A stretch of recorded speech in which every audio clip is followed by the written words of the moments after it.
Hey guys, how are we doing? Welcome to Talking Boxing. It is Monday, February the 9th, 2026. And I hope you had a great weekend. The weather doesn't really know what it's doing at the moment, does it? Especially down this part of the world. It's up and down all over the place. But I hope you had a good weekend watching the boxing and whatever else you decide to do. A little bit happening, a lot of feedback as far as the Tim Zugland-Jennings situation goes. The Nick Ball fight yesterday and plenty of other things going on as well that I'm sure we will talk about as the episode goes on. If you're new to the channel and this is your first time watching, it says there Talking Boxing. So the way this works is for the next 2 hours, put your comment, opinion, question, whatever it might be in the chat, and I'll do my best to cover everyone's comment or whatever it is, and we'll go from there. And also shout out to everyone on Spotify that listens to this after the fact. All right, well, let's get into it. I've got a feeling I know what tonight's going to be dominated by, but we'll see how we go. Let's just remember, guys, to keep it clean. This is the Glenn and Tim thing I'm talking about. Be nice, okay? Everyone, the one thing I did say about this morning again is everyone's got their own opinions. Everyone's going to choose a side. Let's just all relax and just wait for all the facts to come out, and then we'll go from there. That's all I ask. So just make sure we know what we're talking about before we go out there with accusations and all that sort of stuff. So anyway, let's get into it. All right, I'll start with Asbot. How are you there, Asbot? What do we got there, mate? Brandon Figueroa. Holy shit. Couldn't have scripted a more satisfying way to win. Nick Ball fans suck, by the way. Yeah, it was a really good win, wasn't it? And it was a close fight. I mean, on the scorecards, well, it wasn't really, was it? Because Brandon Figueroa was in front by 3 points on 2 cards, but behind by 5 points on the other card. Now, I can't remember who the judge's name was that scored for Nick Ball by 5 rounds, but I tell you what, he's going to get a little bit of a tongue lashing, I would think. But even Figueroa being 3 points in front on the card, well, I know there's a lot of close rounds and all that sort of stuff during the fight, but I just thought it was a tough, even, hard fight. And I had it 6 rounds to 5 for Nick Ball after 11, but it could have easily been 6-5 to Brandon Figueroa, even maybe 7-4. I don't know, but although that would make it 3 points of difference, wouldn't it? Which is what the other judges had it. But look, either way, it was a great performance from Figueroa. I mean, Nick Ball showed a lot of heart as well. You could sort of see as the fight went on that he was sort of struggling with the pace a little bit because Figueroa just wouldn't let up. He just kept the pace up. Nick Ball is normally the one that dictates the pace of the fight. He's always the aggressor. But I just think with the size of Figueroa, he really struggled to push Figueroa back. And as the fight went on, Figueroa got stronger and stronger, and Nick Ball just felt the pace. And then that's all it takes. This is why boxing's the greatest sport in the world, because one punch just changed everything. What was it, about 13 or 14 seconds into the 12th round, and that little chopping left hand over the top caught Nick Ball unawares, and down he went face first, and that was it. I'm surprised the referee actually let him go after he got up, because I think it was pretty obvious that he was in a lot of trouble. I know being the champion, they've got to give him the benefit of the doubt. But he did look really, really unstable and hurt, didn't he? And he only lasted, about 10 seconds after that. So, yeah, full respect to Brandon Figueroa. Pulled it out, and he's got himself a big date in September, hasn't he, on the Canelo, is it September 12th, I think it is, the card over there in Riyadh. So, good on him. Yeah, Nick Ball fans, Asbot, yeah, again, I commented about this morning, just disgraceful. It's okay to boo. Well, it's not really okay, but we understand this is sport, live sport. And you can boo and holler and carry on. But when you start actually throwing stuff into the ring, and I'm assuming a lot of them were full cans, just absolutely disgraceful. I'm hoping in this day and age with the technology they've got, they might even be able to pinpoint some of the crowd that were doing it. I know here in Victoria at the MCG, they can if they've got an idea where it's come from, they can zoom in and probably get a 4K or 8K, I suppose, picture of whoever is the culprit. So let's hope something comes of it, because not only is it piss poor, but it's bloody dangerous. Can you imagine not expecting it and getting a full can of beer in the back of the head? I mean, that could literally kill somebody or give them brain damage or something. I mean, it's by the time it comes down, if it's from the stands, whatever, the velocity of it coming down, Yeah, not good. So Nick Ball fans, you need to do better. That was bloody pathetic to do that. We understand you're upset. He's your boy, hometown, all that sort of stuff. But geez, we know English fans are sort of known for being a bit boisterous at sporting events, but that's just crossing the line as far as I'm concerned. And in this day and age, surely we've matured enough where, we don't have to do that. So anyway, that's my thoughts. All right, who's next? Oh, yeah, still on that subject. Polly the farmer. Plenty of low-life behaviour after the Nick Ball fight. We've reached the point where it can't even be called a true ball fight unless some sort of kicking is involved. Yeah, well, that Andrew Kane, wasn't it? I mean, this is the thing. I understand we all get emotional, especially if you're part of the team and your friends or whatever it might be, and we all get heavily involved and whatever. But for Andrew Kane to be, a little, bent out of shape because Figueroa and his team are celebrating knocking him out. I mean, what are they supposed to do? The only thing I can think of is, again, I said this yesterday, is the only thing I can maybe consider is that when Nick Ball went down, there were some real fears about his well-being. That's the only thing I can think of, and the doctors are all maybe concerned about him, and maybe it was out of place to do that then, which is understandable. But Figueroa and his team didn't know that. And the official that came in and said, hey, can we calm it down? And look, Manny Robles, and it looked like Brandon Figueroa is the same sort of, looks like a real stand-up, solid, decent guy. Manny Robles I've met a couple of times. He's an absolute gentleman. And if he knew that something was wrong with Nick Ball, then he would have been the first one to say, hey, guys, let's just calm down. But you certainly can't begrudge them for getting excited.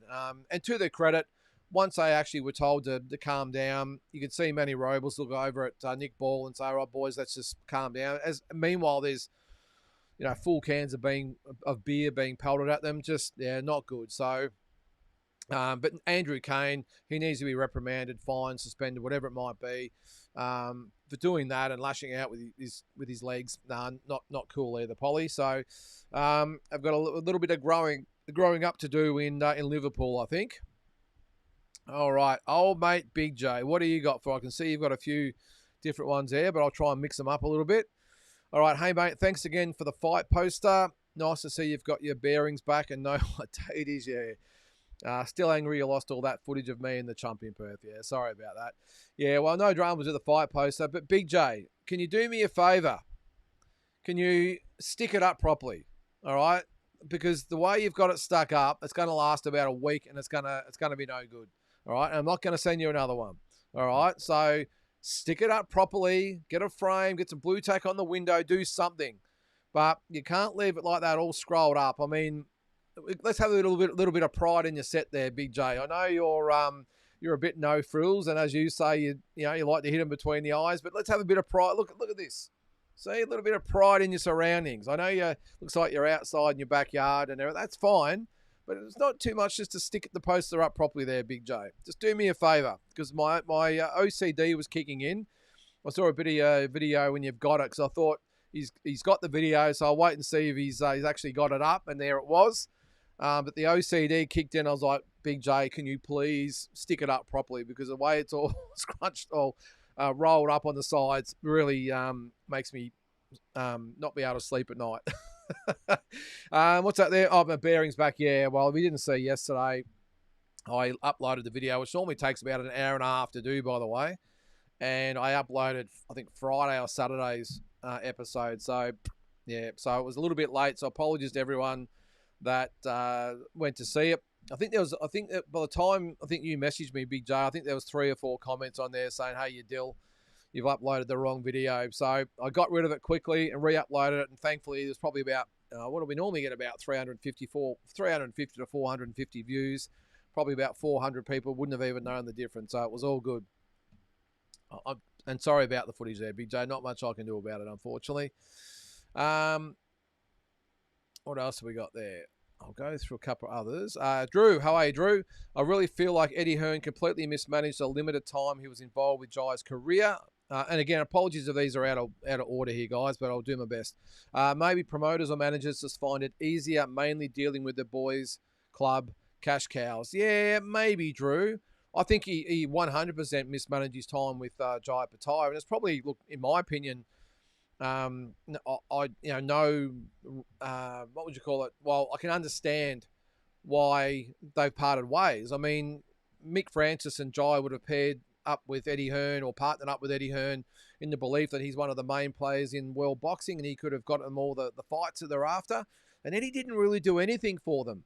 He'd roll up a couple of days before the fight, do the rounds with the media, puff his chest out and put his 2 cents in, and then wouldn't have anything to do with the show leading up to it. And then when it was all over, he'd jump back on his plane, head up to first class and head to the next destination. So, and he wasn't really bringing much to the table as far as I know and understand. So I'm completely with Jai and Mick Francis for saying, you know what, I think we'll go on to greener pastures and see what else is out there. So I'm with you there, mate. I agree.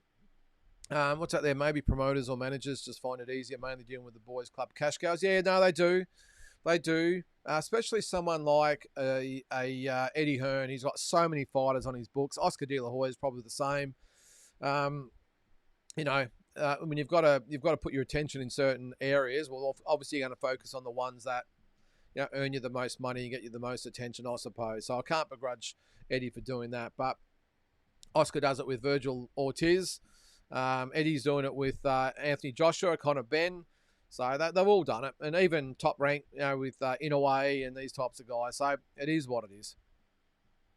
Now, Big J, what do you got there? Interesting that Tim could fight March 25th or around then with Paro on the card. Would make sense to have Tim on the card. Just get that there. Would make sense to have Tim on the card either way as it generates more pay-per-view sales. Yeah, well, I commented about this again this morning, Big J. I was 100% adamant that it would be Nikita because Nikita brings a lot of eyeballs to the event, a lot of attention, a lot of media, a lot of pay-per-view sales, all that sort of stuff. So that makes sense to put him on the card because he's going to carry that and they can put him in with someone around the marker where they want him to be. Might still be an international, but they get all the benefits with not much risk of having Nikita on the card, and Liam can be main event and can all be about him or as much as possible anyway. But to have Tim on the card, I get it why they're doing it because, Tim's the biggest name in Australian boxing still. But the thing, I just feel for Liam Paro, Big J. World title, and he's on the undercard of a guy that doesn't have a world title at the moment. But on the flip side, a couple of things, same thing as the Nikita situation. I understand Tim, it draws even more than what Nikita would. He has a lot of, attention that gets heaped on him and, following, and, they all turn up, they all watch on pay-per-view, so it makes sense. And the biggest thing for me, Big J, is that what they put in $1.6 million Australian, that is, $1.6 million to get the fight. They're going to need as much income as possible. The only problem with that, of course, is that Tim's got to get paid as well. So I'm assuming they've done all the sums and just thought, geez, we need to get X amount of pay-per-view sales here. Factoring in Tim's purse and the opponent's purse and the expenses and all that involved, they're probably thinking we're still going to come out in front and we'll help pay for the Liam Paro world title fight. I mean, 1.6 million in purses just for one fight before you start. That is a hell of a lot of money for a small market like Australia. So I do get it, but I do feel for Liam Paro in that he's going to be the co-main in a world title fight. So, but it is what it is.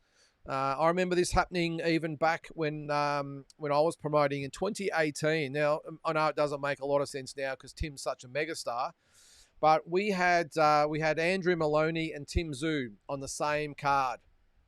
Now, Andrew Maloney was in a world title eliminator on the card, and Tim was just starting out. He only had a handful of fights and was strictly just learning the ropes and coming through. The problem was for, not so much for Tim, but myself and Team Maloney, was that the funding from the Bendigo Council was all around having Tim Tszyu on the card, not Andrew Maloney on the card. So the only way they would stump up, the sponsorship and all that sort of stuff if the event was based around Tim. So unfortunately, and I know it seems far-fetched now, but back then it was a big decision to make, is that we put Tim to the main event and Andrew had to be the co-main event. That was the Concepcion fight where it was a world title eliminator. So we put Tim at the top of the card because that's what the council and the Tourism wanted, and we put Andrew as the co-main event. But back then we didn't show it live. It was streamed, I think, about 2 weeks afterwards or a week afterwards. And on the telecast, we switched it so that Tim was actually co-main and Andrew was the main event. But unfortunately, it was just one of those things as a promoter. I had to make the decision, because if I had Andrew as the main event, we wouldn't have got the funding for the show. So I had to do it. And a similar thing here, I would think, with No Limit. They would obviously want Liam Paro to have his moment in the sun and be main event. But at the end of the day, it's going to be Tim's money or Tim's draw that is going to fund the Paro fight, which means, unfortunately, I'm sure they'll be explaining to Liam the same way I had to explain to Andrew, as that, mate, without that money coming from Tim, I can't afford to have your fight. So I'm sure that Liam will have the same conversation from George and Matt Rose again as that I had with Andrew. So, and he wasn't happy, I will say, just like Liam might not be happy either. So, all right, looks like we've got a super chat. It's from Andy. How are you there, mate? Congratulations to all the deserved winners on the weekend, especially Brandon Figueroa. Yes, over Nick Ball. 126. What's that there, mate? 126. Needs to unify ASAP. Sub, share, and smash that like button, please, folks. Yes, thanks very much, guys. It means a lot. All right, so back to you, Big J. Is that about... Oh, okay. I was wondering how long it might be to get onto this one. Hang on. Where was it? Oh, there it is. There it is. BJ. As for Tim versus Glenn, I'm neutral until the case is resolved.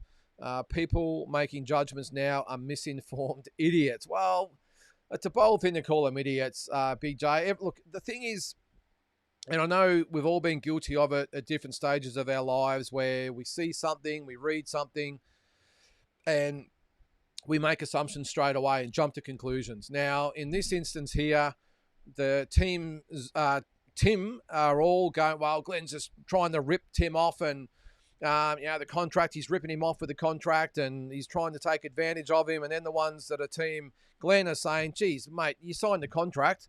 It doesn't matter whether you don't think it's fair or not. You signed it, so you got to put up with it. So this is what's going to go back and forth. All I'm saying is, as I said just before, I think none of us can make assumptions until it all comes out, and no one knows. Now, I've heard different things from different people that are supposedly in the know, but how do I know?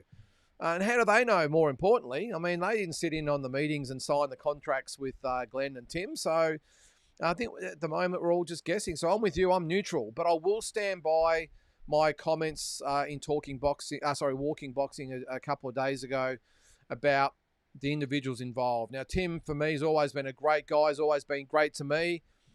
Glenn, even more so, has always been over backwards to help me out with anything I need. And he's a gentleman, and he's a good man. And as far as I know, he would never, ever, ever do anything to take advantage of his fighters. He doesn't need to. This is the thing that people forget. And this is probably, again, I'm not trying to take sides. I'm just stating facts at the moment.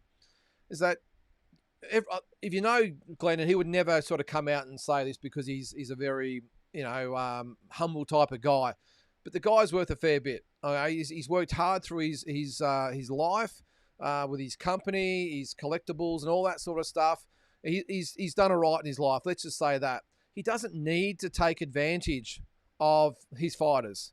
Now I know Tim, the money it's a fair bit. I get it, but Glenn's not the type of guy that needs the money. He's done it out of love for obviously Costa, and he's been involved with the family for a long time. He's got other fighters that you don't really hear a bad word said about Glenn.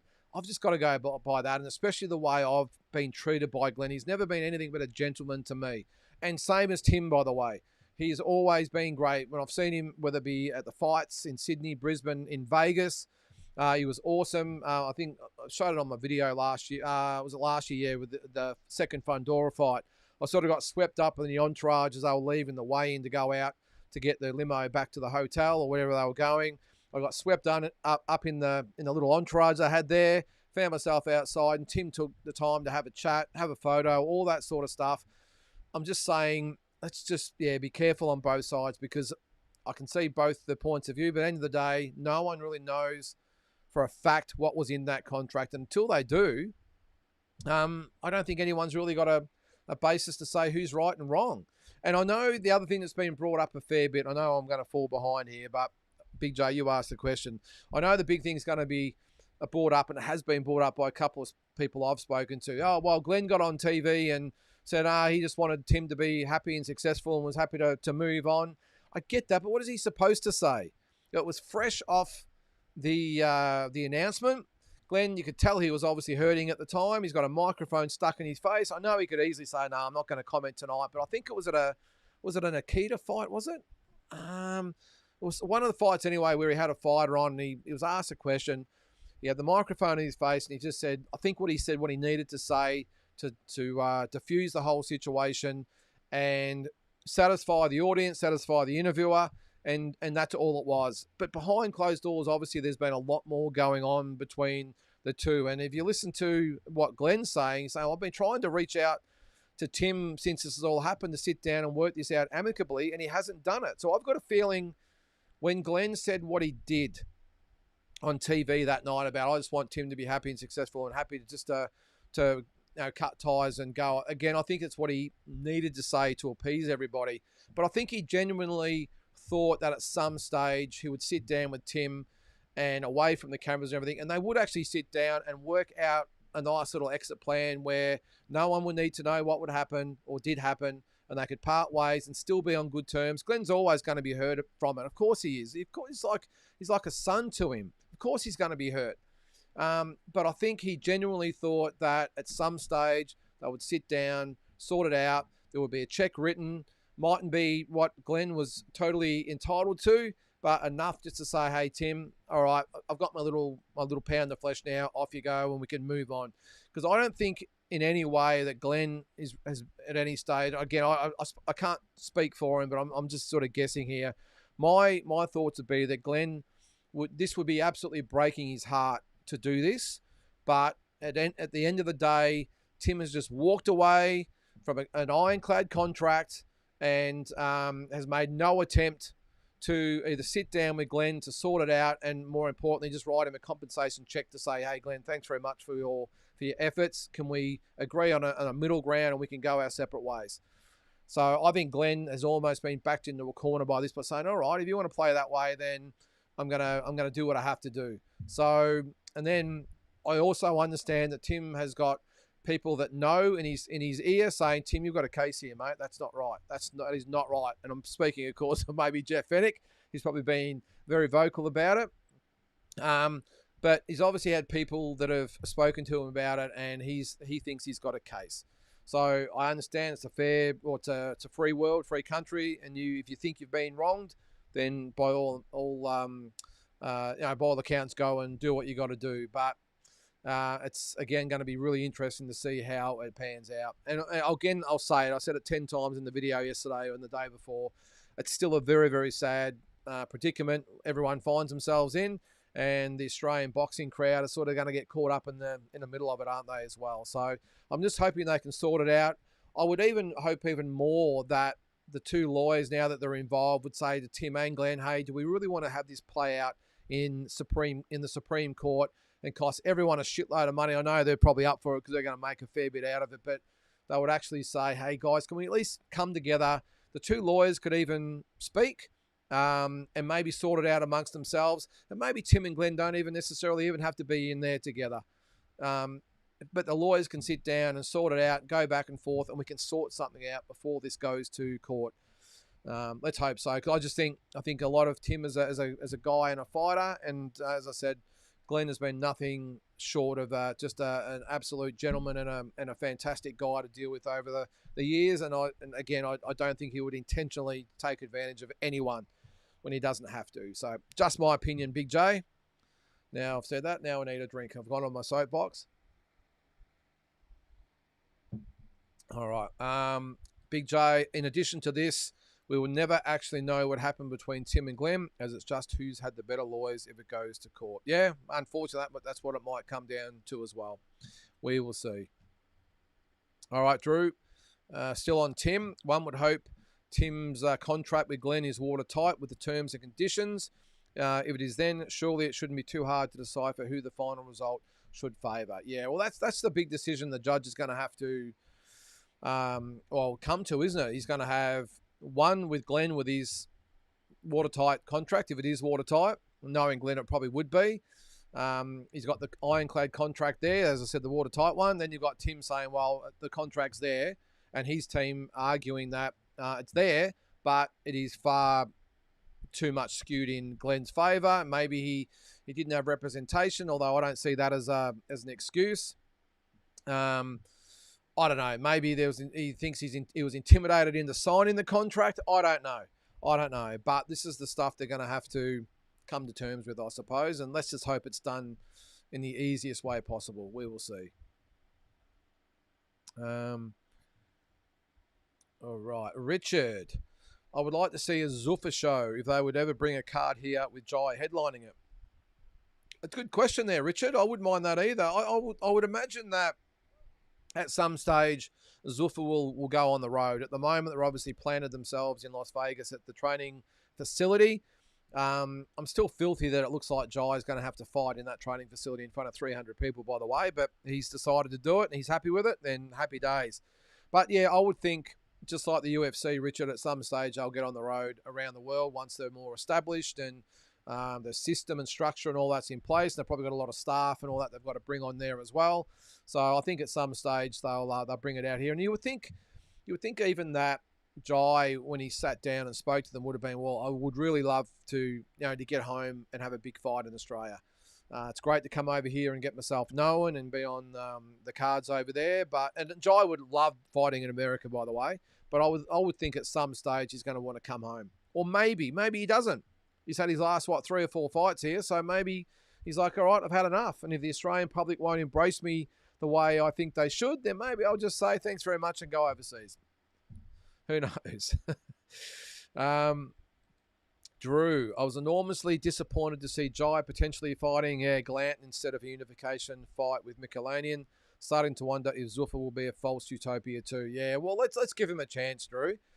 Yeah, it does look like it's going to be Glanton. Look, the only thing I can maybe think of there, Drew, is that Jai wanted to fight in March. He wanted a quick turnaround, and maybe Michelanian wasn't going to be quite ready.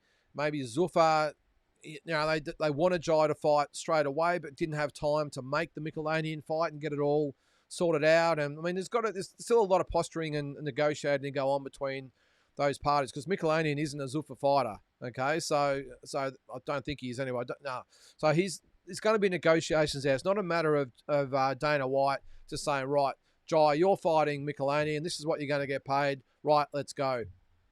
There's negotiations and all that have to come into it. So the fact that they've got to go down that route, and maybe Jai wanted to fight straight away and make his debut. Maybe the other thing is Zuffa also wanted Jai to fight quickly because they're trying to build credibility. So maybe they wanted him to fight as soon as possible, and that's why he's at the training centre, and that's why he's against someone like Glanton. And then maybe they've said to him, all right, well, we'll get this one out the road. It helps Jai, it helps us, it helps everyone, it helps the brand, helps everyone. And then we'll look to maybe a June or July fight with Michelanian once they've had a chance to properly negotiate it. So we'll see there, Drew. I'm disappointed, but I sort of get it if you know the way the boxing business works. And we all know that sometimes it's not a matter of two guys agreeing to fight. We've seen it with Virgil Ortiz and Brand Ennis, Boots Ennis. We've seen that. I mean, both guys were happy to fight. Oscar and Eddie were happy to make the fight. Everyone was backslapping and high-fiving, and here we are months later, and it doesn't look like it's going to happen this year. So, I don't know. That's how boxing goes, I suppose.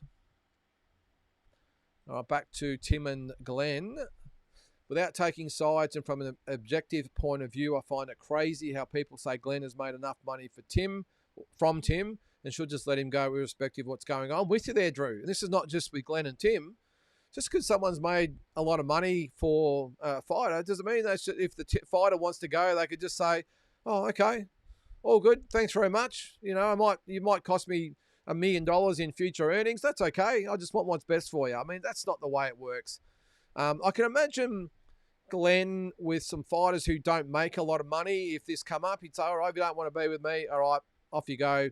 He might be making a few $1,000s a fight. He might be thinking, all right, if you don't want to be with me, whatever, off you go. But this is big money. This is a guy in Tim that makes millions of dollars per fight. Can you really blame Glenn? This is even if you're one of the, let's call you a Tim fanboy or just a Tim supporter, whatever it is, and you hate Glenn with the passion. But can you really blame Glenn for trying to enforce the contract without this amount of money? Let's just say it was $500,000 that you're going to miss out on over the next 3 years. Are you going to give up $500,000? I know I wouldn't. I'd want what's best for Tim, but I'd be saying, all right, well, we're going to have to sit down and negotiate because I'm not just going to walk away. If you want to go, you go. But you can't just walk away from an ironclad contract. I want some sort of compensation. And if you won't do it amicably in a sit-down situation, team with team, well, we're going to have to go to the Supreme Court. So I don't see, until we see the contract and what was in it, I don't see how Glenn can be viewed as the bad guy here.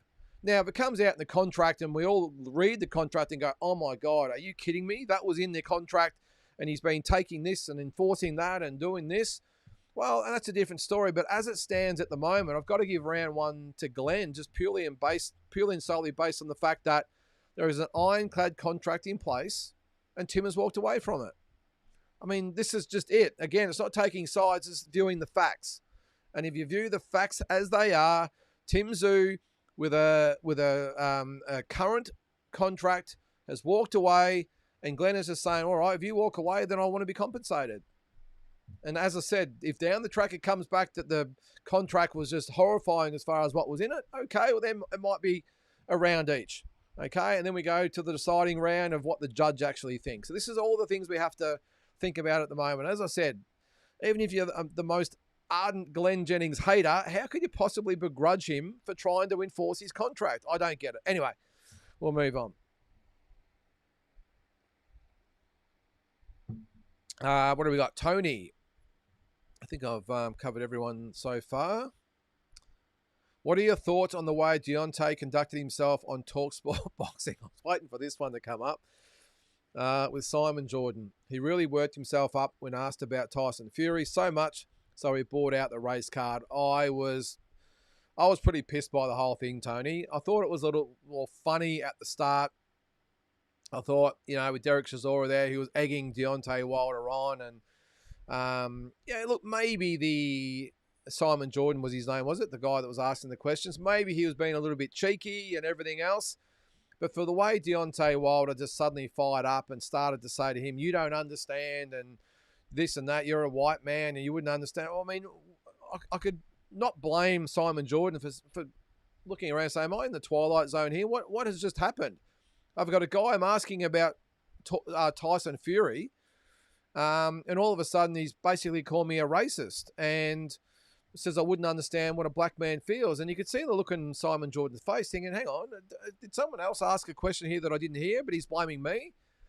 Yeah, it was bizarre, Tony. And in my opinion, you got to worry a little bit about maybe the mental state of Deontay Wilder, because that just come out of nowhere.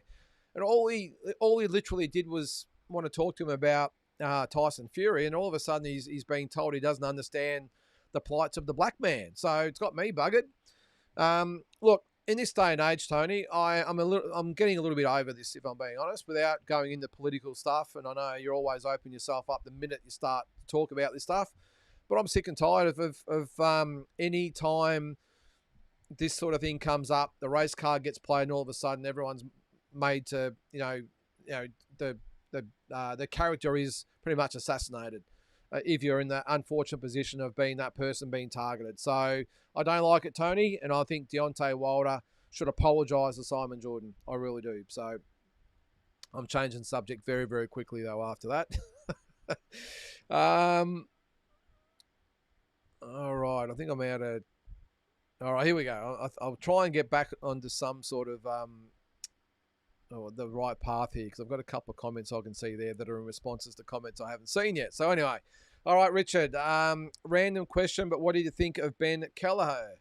He had some great fights here and thought he had a crack against Jai Pataya, considering he was near the end of his career. I'm just going to bring up his record there, mate. while we go. I remember him just being a very, very tough guy. He actually gave, from if it's the one I'm thinking of, Ben, he actually gave Jai a pretty tough fight. I think he ended up getting stopped though, didn't he? Yeah, I think he was with, now another one. Yeah. I was just thinking, hang on, which one? Yeah, I know the one. So he had a 16-8-2 record, 5 knockouts. He's actually born in New Zealand. I didn't know that. Yeah, tough guy. Lost his last 3 fights, actually. Yeah, that's the one I remember. Luke Medini, knocked him out in 2 rounds. Yep. But he had some good fights with Peter Salasui. Yep, I remember that when he lost that fight. Had a couple of good fights with him. And, of course, Mark Flanagan was another one. And, of course, Jai Pataya. He had some good fights in there, yeah. So, no, very, very tough guy there, Richard. Maybe a little limited in skill set, but just always turned up, always had a crack, and a tough guy. So he was stopped 5 times, but they were all against pretty good guys, yeah. So, no, he definitely had a crack, mate, and that's all he can do. What do you got here, Big J? Oh, no, I saw this before, yes, okay. I would like you to explain how Fenech was ever the best in his divisions while as champion, considering he never was undisputed or even won any unification bouts. Like Jai at 200, he ain't the best yet. Yes, I saw this I had a quick look at the comments about 10 minutes before I come on, Big J, while I was eating my dinner, and I saw your comment there, and I did a quick 5 minutes worth of research on this exact question, okay? So what I will say straight off the bat is, what's undisputed got to do with it? The fact he was never undisputed, that's a worthless comment. Means nothing. Some of the greatest fighters of all time have never won undisputed. Does that make them any less a fighter? I don't think so. Floyd Mayweather, Oscar De La Hoya, Manny Pacquiao, Julio Cesar Chavez, Zuma Nelson. I'm just trying to think. I mean, these are just a few of the greatest fighters of all time.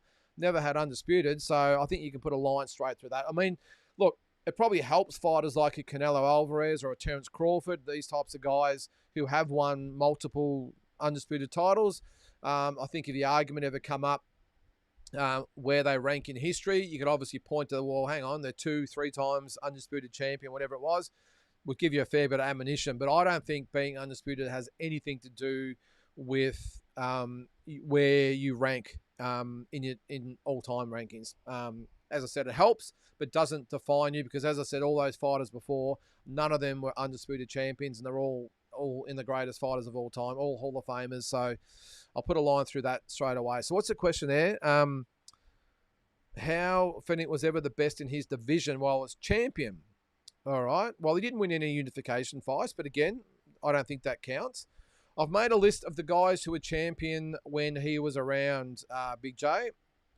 Now, when Jeff was the IBF bantamweight champion back in 1985 and 86, the WBC champion was Daniel Zaragoza, and then was succeeded by Miguel Happy Laura. Well, he actually beat Daniel Zaragoza in 1986 in a non-title fight, so you can obviously tick that one off. Miguel Happy Laura, he was a good fighter, but only average, I would have thought.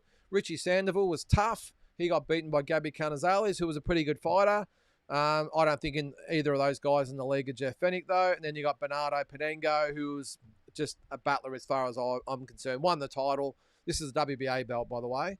But obviously, I'm assuming probably 99% of you guys have never heard of Bernardo Penengo, so that probably tells you where he stood in the scheme of things as well. So I think Jeff Fenech beats all those guys, and for me, in 85, 86 was the best bantamweight. When we get to super bantamweight, when he won the WBC title against Samat Payakaroon, defended it against, who was it? There was Tyrone Downs, there was George Navarro, a couple, there was, hang on, I'll bring up, they were the ones in Melbourne, I think. Tyrone Downs, George Navarro, Greg Richardson was the other one as well. Beat all those guys in 87, 88.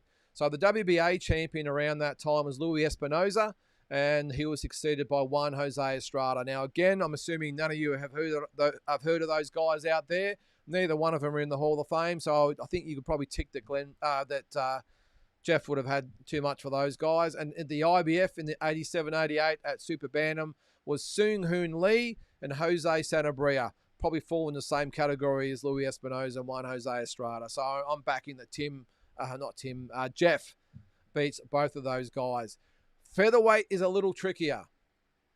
1988-89. Now, Jeff went up and beat Victor Kalijes for the WBC featherweight title, but he also defended it against Marcos Villasana. I think that was his only defense at 126. No, sorry, I take that back. He beat Mario Martinez as well, who had fought for the world title numerous times, and Marcos Villasana. So there are his fights at...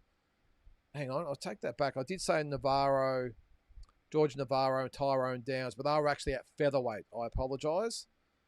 He beat Carlos Arate and Richardson at 122. Okay.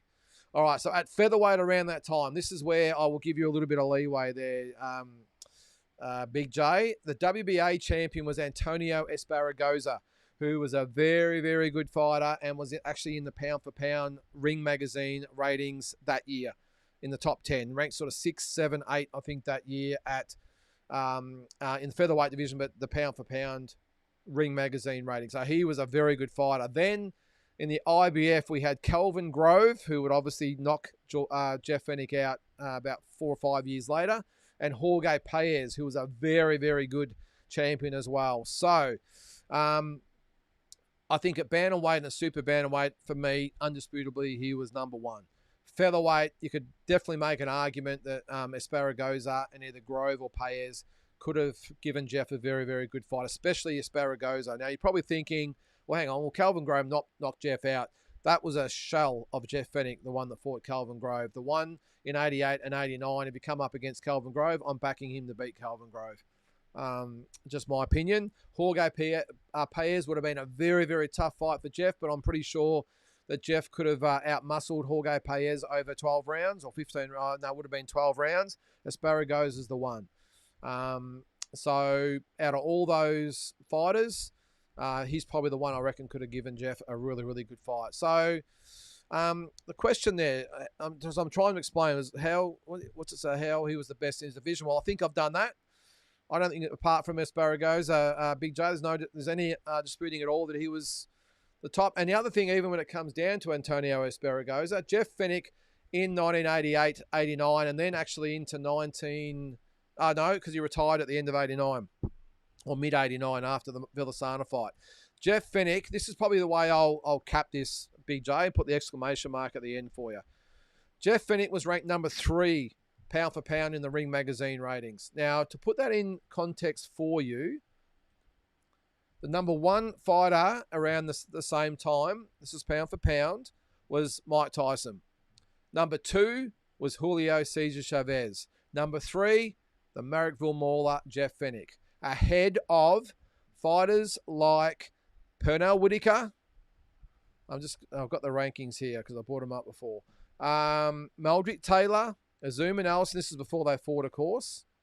I did say Michael Nunn, Virgil Hill. I mean, there was lots of great fighters there. But the fact that he was actually ranked above Pernell Whitaker probably should say something about his rank, his standing in the sport at that time, and just behind Tyson and Chavez. So, if you're going to have an argument between any of those guys, I think that would be the deciding factor for Jeff Fennick. So that's why I think he was not only the best in his division, he was one of the best pound for pound at that time.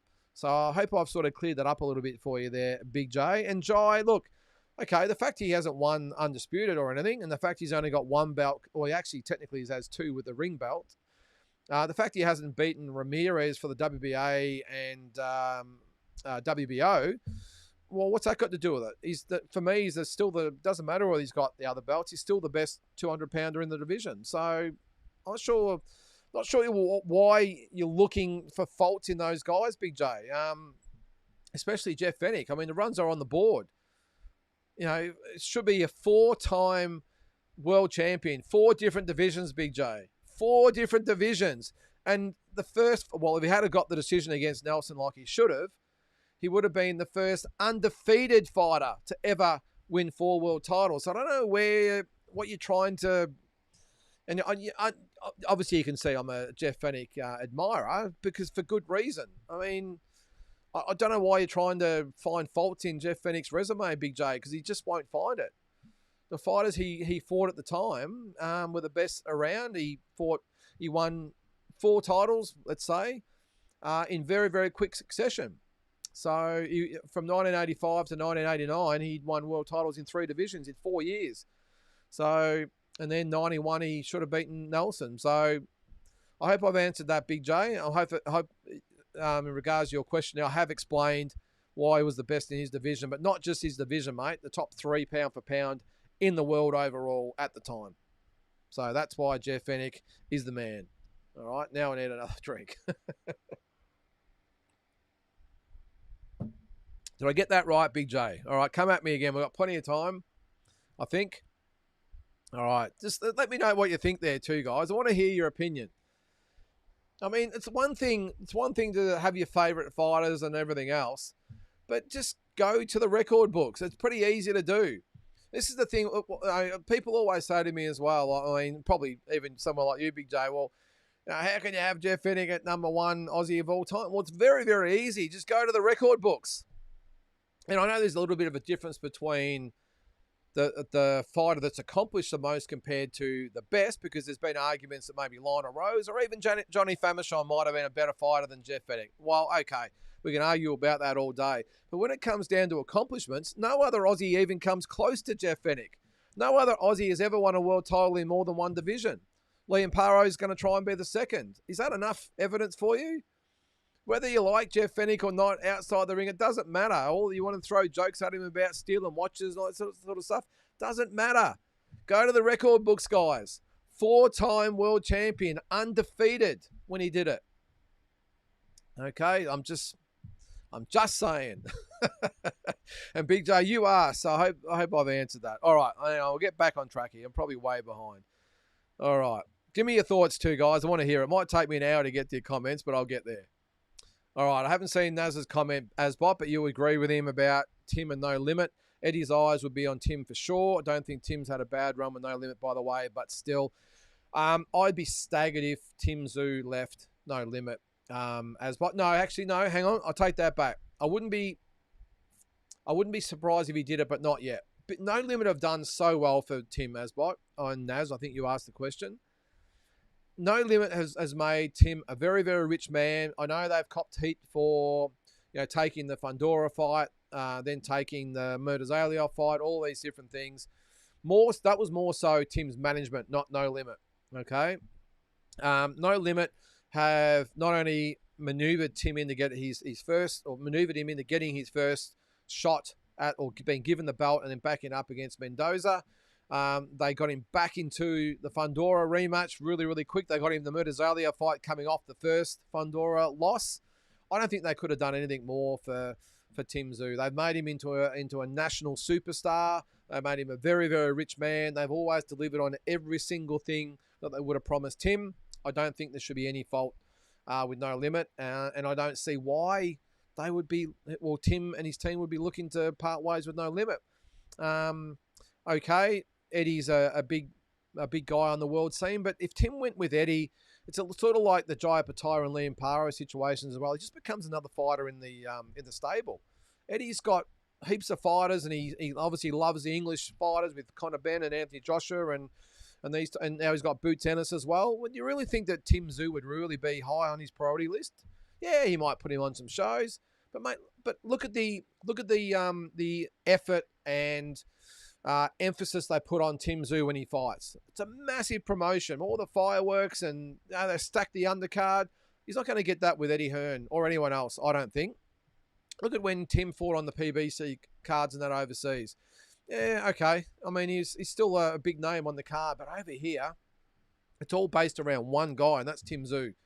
So I'd be really surprised if he left No Limit. The reason I think he would, if maybe sort of in line with making the break from Glenn and the rest of the team, that they would say, well, technically No Limit's sort of part of that overall team. If you want to make a real clean break, then maybe when our contract's up, we part ways and go somewhere else. But I'll tell you what, I'm not so sure the grass would be greener on the other side of the fence if he left No Limit, because No Limit, as I said, and I've been very, very critical of him on some occasions, but geez, how could you possibly fault what they've done with Tim Tszyu? Fair dinkum. And not just with Tim, Sam Goodman, Liam Wilson, Liam Paro now.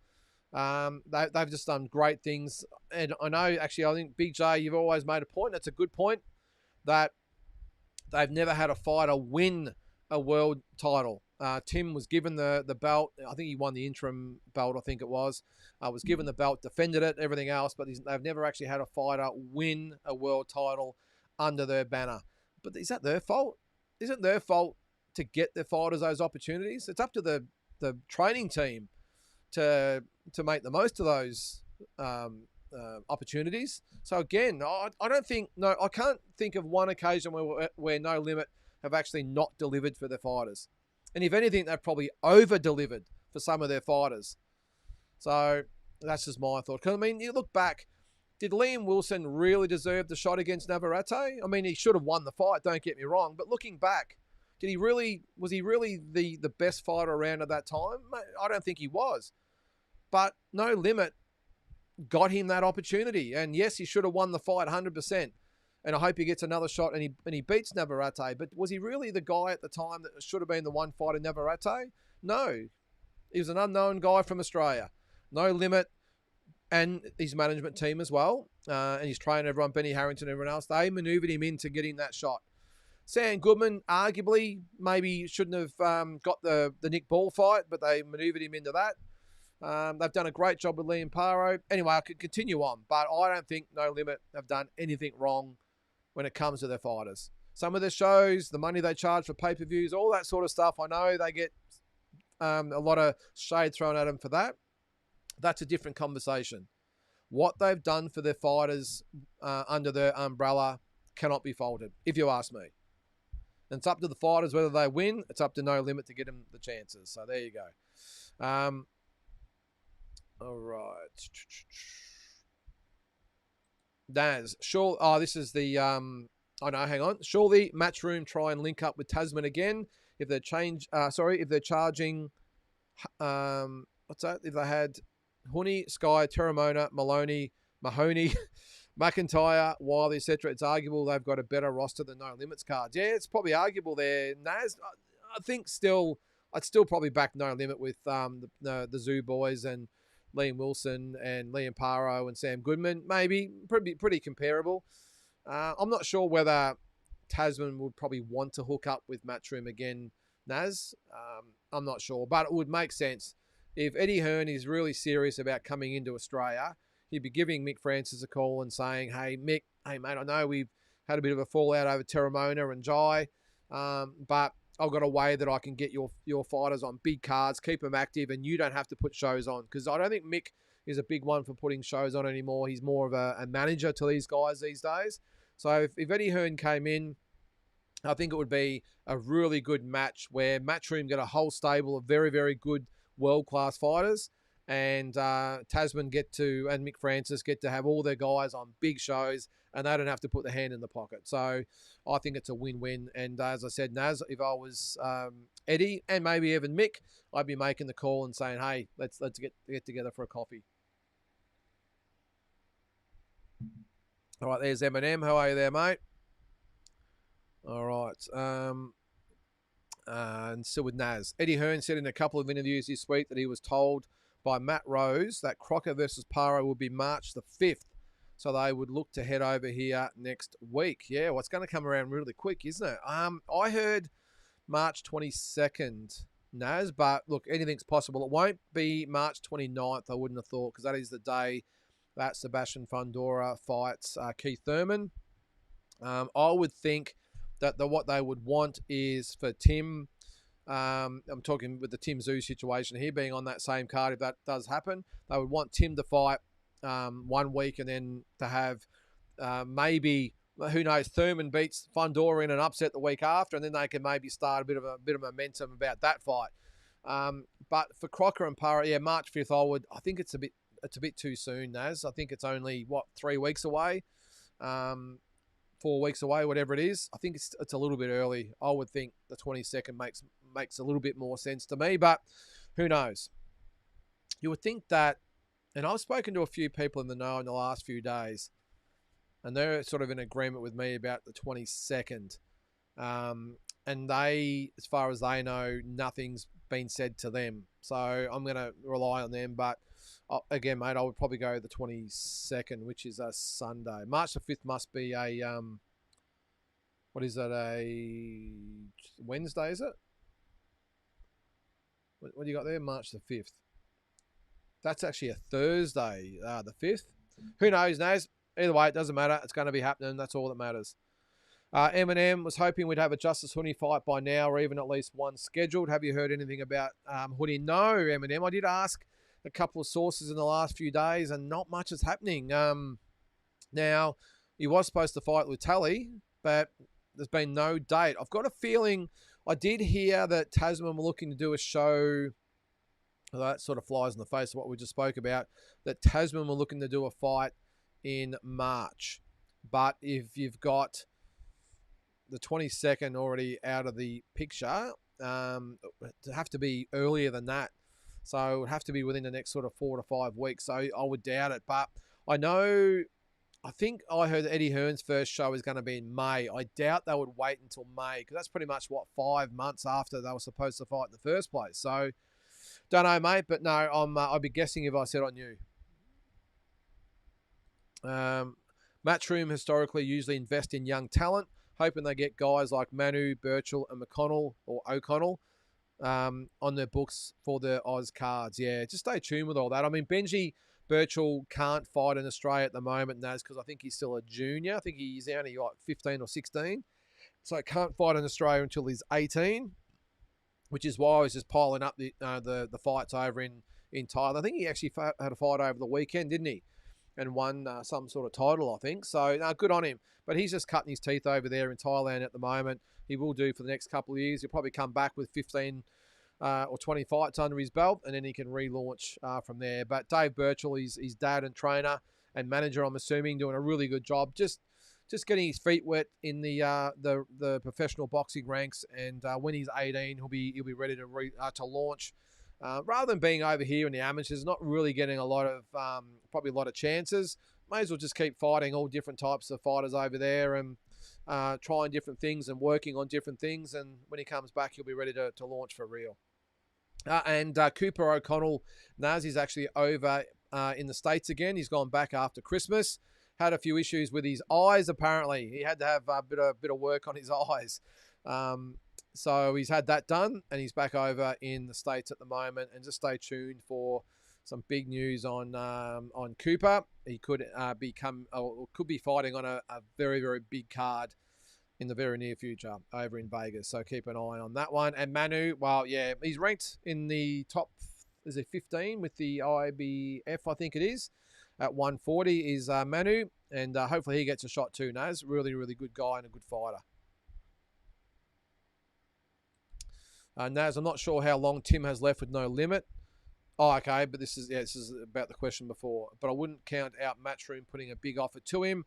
Eddie's a shrewd operator, and he wouldn't come here without something up his sleeve. Yeah, I think I answered that one, Naz. But yeah, I'm not sure. Look, maybe the only thing I can think of is that maybe Tim would get maybe a little bit starry-eyed by the whole Eddie Hearn show, I suppose. But as I said, it's not necessarily greener on the other side. I just think this is a reason why Liam Paro left Eddie as well. Didn't really have any interest in really guiding his career. It was just like, we'll get the absolute best fight for you, and we'll get as much out of you as we possibly can while you're still able, and then we'll just turf you over the shoulder. No Limit actually take an interest in their fighters and try and set them up and have a bit of a roadmap. I don't think Tim would get that with Eddie Hearn. I think it'd just be, all right, who's the next available big guy? Could be someone like Boots Ennis. Well, we'll just chuck you in there because that more suits Boots Ennis. We'll see what Tim's got left. We'll just chuck you in with him. And you either like it or you can piss off back to Australia. That's what I would think would happen with Matchroom. And I don't think that's the way that Mike Altamura, his new manager, rolls. I wouldn't have thought. They'll be looking to steer Tim down the road a certain way, not just have someone say, all right, we've got Boots Ennis, you fight him or no deal. So we'll see. Only get one crack at it, remember? This is Tim. Only has one more crack at it. If he loses another fight, it's probably over. So, all right, Eminem. With the Matchroom getting the 8 fight nights here in Australia, is there a time frame for them? Like in a year or just 8? And each one could be 6 months apart. Good question, Eminem. I've heard I did say on Walking Boxing this morning that they might only do 3 or 4 shows this year. And the first one, if it's in May, well, it's going to be hard to do 8 shows if you're starting in May, isn't it? So I've heard they'll only do 3 or 4. And because the other question is what I said the other day, who do they put on the cards? Now, if guys like Terramona and Connor Wallace, they are, and Justice Honey, they are Tasman fighters, not matchroom fighters. So it'd be up to Mick whether he allows them to fight on those cards.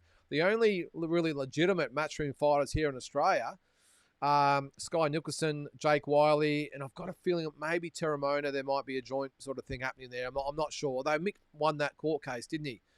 So it could only be 2 actual matchroom fighters here in Australia. George Kambosos is the other one. If he decides to fight this year, he could obviously headline a matchroom card. I'm sure he could deal with Eddie, has before.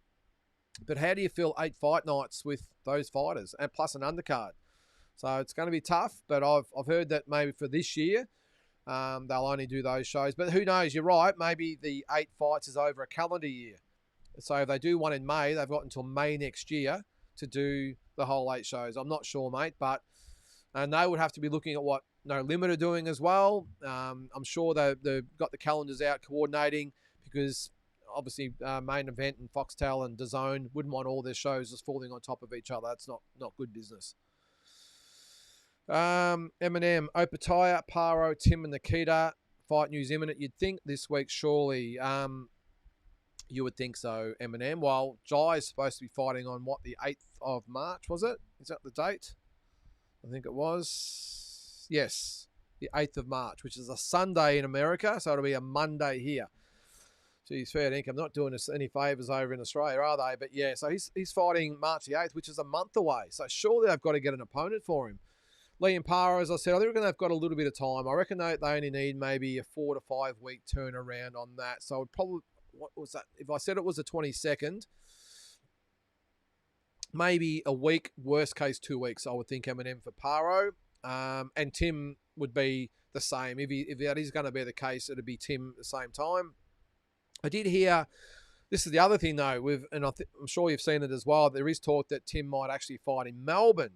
There's no way I would think they're going to bring Paro to Melbourne. You'd think they put it up in Queensland. Or maybe it's about Tim, not Liam.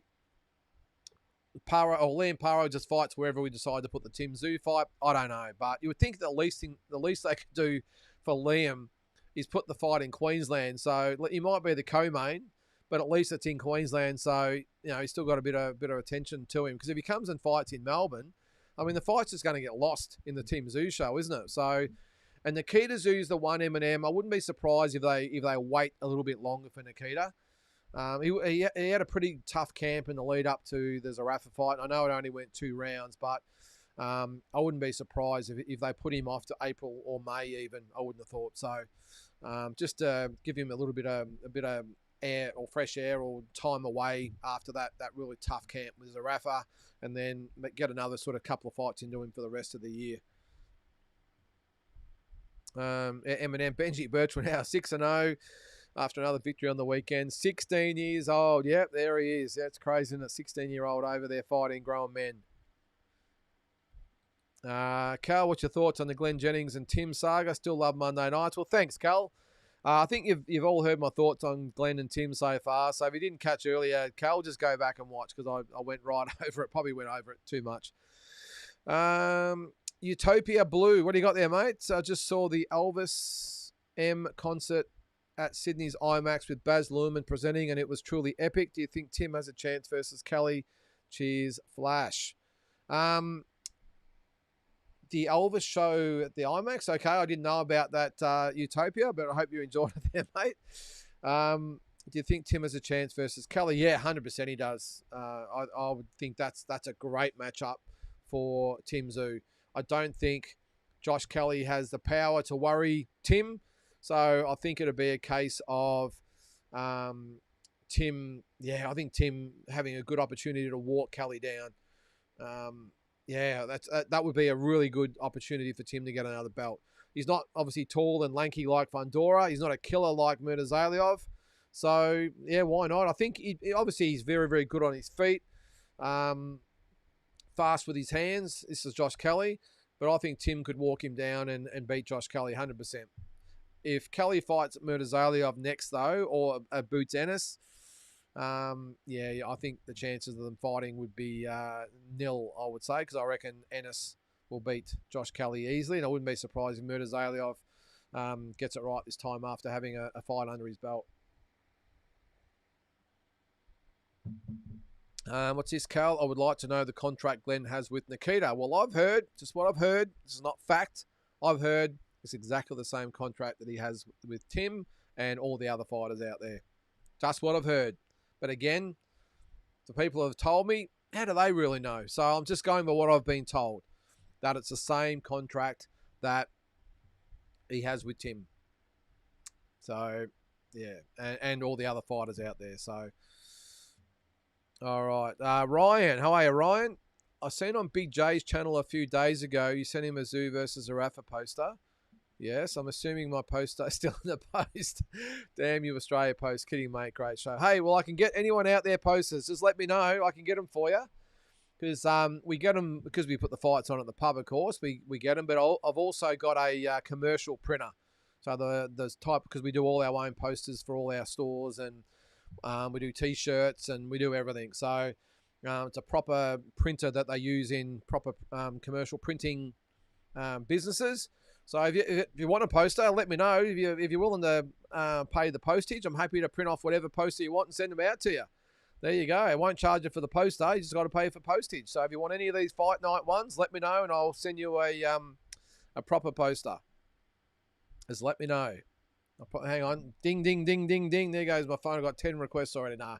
But no, that's fair income. If anyone wants one, just probably message me on either Instagram or I suppose on YouTube, I suppose, if you comment on it. Instagram's probably the main one because I see the messages there. And if you want a poster of any of the fight nights, boxing or UFC, just let me know and I'll if you want to pay the postage, I'll put them in the mail for you. We can do them big. The one I sent Big J was actually it wasn't a normal. I think the normal size posters are A3. No, hang on, it might be A2. The one I sent Big J was a landscape one. It was a big one. Big J, stick the friggin' thing down, will you? William, yeah, g'day, mate. How are you? All right. Drew, Nick Ball's greatest strength is his aggression, despite being very one-dimensional. I'm always surprised why fighters haven't always utilised the jab more, or has his aggression caused a lack of jab? Yeah, well, I think it depends on the type of guys he's fought. Drew, I mean, Figueroa's not the type of guy that likes to jab and move. Who did he fight? The tall guy. Was it Ford? Was it Vargas that he fought? Where was it? I think it was Vargas, wasn't it? Was it the tall guy? It was the draw. Where was it? Yeah, Ray Vargas back in 2024. He was a tall guy. Yeah, and he obviously did very, very well against Nick Ball. I thought Sam Goodman might have used the jab a little bit more than what he did. I think that was to his detriment by not using his jab more. But Figueroa is not that type of guy, Drew. So, but you would think it would be the easiest thing to do, wouldn't you? When every fighter that he fights has got probably a 2, 3, even 4-inch height advantage over him, that they would use the jab more. But so far, he's been able to drag him into a bit of a slugfest. So. All right, Tony. No 50-50, no ask the audience, no phone a friend. Who are these fighters? Dr. Iron Fist, Motor City Cobra, and Captain Hook. Well, the Motor City Cobra is Thomas Hearns. Captain Hook and Dr. Iron Fist. I don't know, Tony. Fill us in there, mate. But the Motor City Cobra. Do you know, Tony, quick question. Do you know who the Lone Star Cobra is? So you've got the Motor City Cobra there. Do you know who the Lone Star Cobra is? Let me know in the chat a little bit further down. I'll give you a hint. He was a welterweight champion back in the mid-'80s. All right, Rayleigh, evening all. I understand contract business needs to be sorted, but I feel timing is bad when both zoos have fights coming up. Don't need distraction. Well, I get what you're saying there, Rayleigh, but that doesn't mean anything in the scheme of things when you've got business to sort as far as this stuff goes. And apparently Tim was given an ultimatum or a deadline of January 31st. There was no replies to emails or phone calls. So, I mean, what do you want Glenn to do? I mean, they could say, "I'll wait till he's retired." Well, there's no real good timing on this, Rayleigh. So I just think Tim has been given adequate time to reply. No one's replied. So, again, can you blame Glenn for saying, all right, well, I don't want to do it, but we're going to have to sort this out with our lawyers. So, and you're right, they don't need distraction, but it is what it is, I think. Hass Hamden's ban here in Australia must nearly be over. It have to be this year at some stage, I reckon, Eminem. What do you get, a 3-year ban, I think? It'd have to be this year, I would think, for sure. Well, let's have a look. Let's have a look at his record here. All right, so he last fought in Australia in October 2023. So it would have been just after that, you would think. So it'd be probably the end of this year, I reckon, Eminem. All right, Jack Max, reading between the lines, Tim is a spoiled kid without a ton of real-life experience. Never took responsibility for his losses. Having said that, I haven't seen the contract. Yeah, well, that's probably the underlying thing, Jack. But look, I agree. I said this the other day myself. I don't think Tim has ever said, I take responsibility for my losses.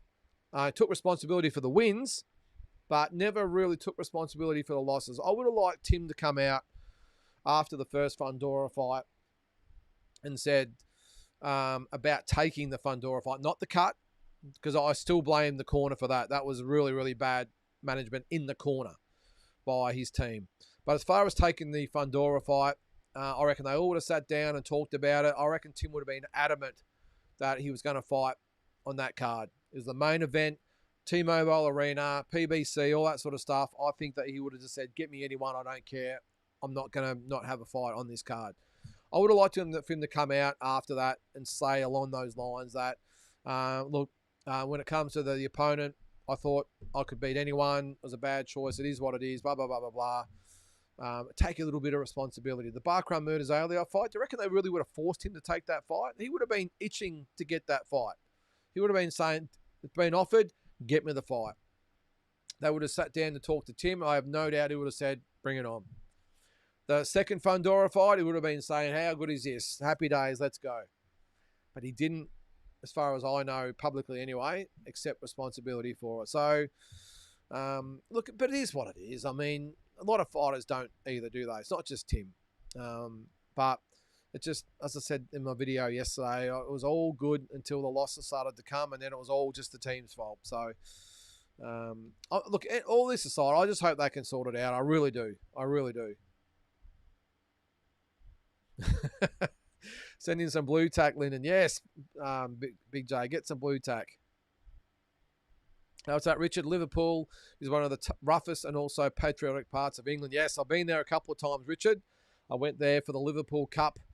Was it 96 and 98? I went to Liverpool, and I love going there, mate. It's the only 2 times I've ever been to England, and I loved it. I did tell the story. You would have seen it when I was in Liverpool. No, sorry, I was in Manchester and got the jacket when I was cold. Had the Manchester United jacket. Drove to Liverpool, walking around Liverpool with my Manchester United jacket on. And by all accounts, I'm probably lucky I didn't get out of there in a bloody body bag. But anyway, it's a real working class city or town, wherever it is. But I loved it over there, mate. I did the Beatles tour and all that sort of stuff. It was good. All right, William. I was travelling through Bendigo about 4 weeks ago. Dropped into the pub. Unfortunately, I don't work Tuesday, but still I enjoyed a beer. I was looking forward to having a chat time. Oh, sorry, William. Yeah, no, I am up there on Tuesdays, but I normally do the rounds of there's three stores in Bendigo, so I do the rounds that around the town that day. I do drop into the pub, so I apologise I didn't get to see you, mate. But yeah, hope the beer tasted okay anyway, mate. And I appreciate you calling in to support us. What's that, Tony? I was under the impression Scousers don't get knocked out. Well, that's a bit harsh, Tony. The Liverpool Scousers, or poor old Nick Ball. I'll tell you what I've been watching recently, guys, and I don't know whether you've seen it. Now that you're talking about Scousers and the English and all that sort of stuff, there's a show on. It used to be on as an English show. I won't take long describing this, by the way. But I've been hooked on it the last couple of weeks. It's called Airline. Have you ever seen it? It's an English show, and it's about all the stuff that happens at an airport. It's called EasyJet is the airline that it's focused around, and it's pretty much a day in the life at EasyJet and all the dramas that happen at the airport and what the staff have got to put up with. It's so funny. But listening to them talk and the accents and the way half the customers going up are all blind drunk and some of the things they had to put up with. But yeah, it's a great show. It's called Airlines from about 20 years ago. I've never seen it, but I watched it on YouTube and I got hooked and I've been watching it every day for 2 weeks, but haven't seen it. Check it out. Actually, just quickly on another thing too. I've just finished, I'm sure a lot of you out there are Yellowstone watchers. I've never seen Yellowstone. Never had the urge to watch it. And I was commented on here a few weeks ago, I've watched Landman, which is by Tyler Sheridan, who writes all the Yellowstone and all that. Loved Landman, so I thought I'll give Yellowstone a try. But when I was going to go watch Yellowstone, I had someone say, no, don't watch Yellowstone, go right back. It's sort of it's a prequel, but it's come after Yellowstone. It's called 1883.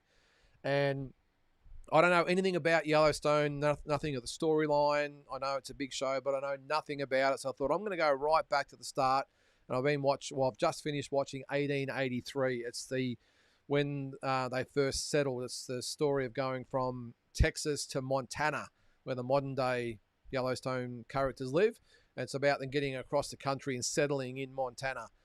So I finished that, loved it. Brilliant series. So if you're a Yellowstone fan, make sure you watch 1883.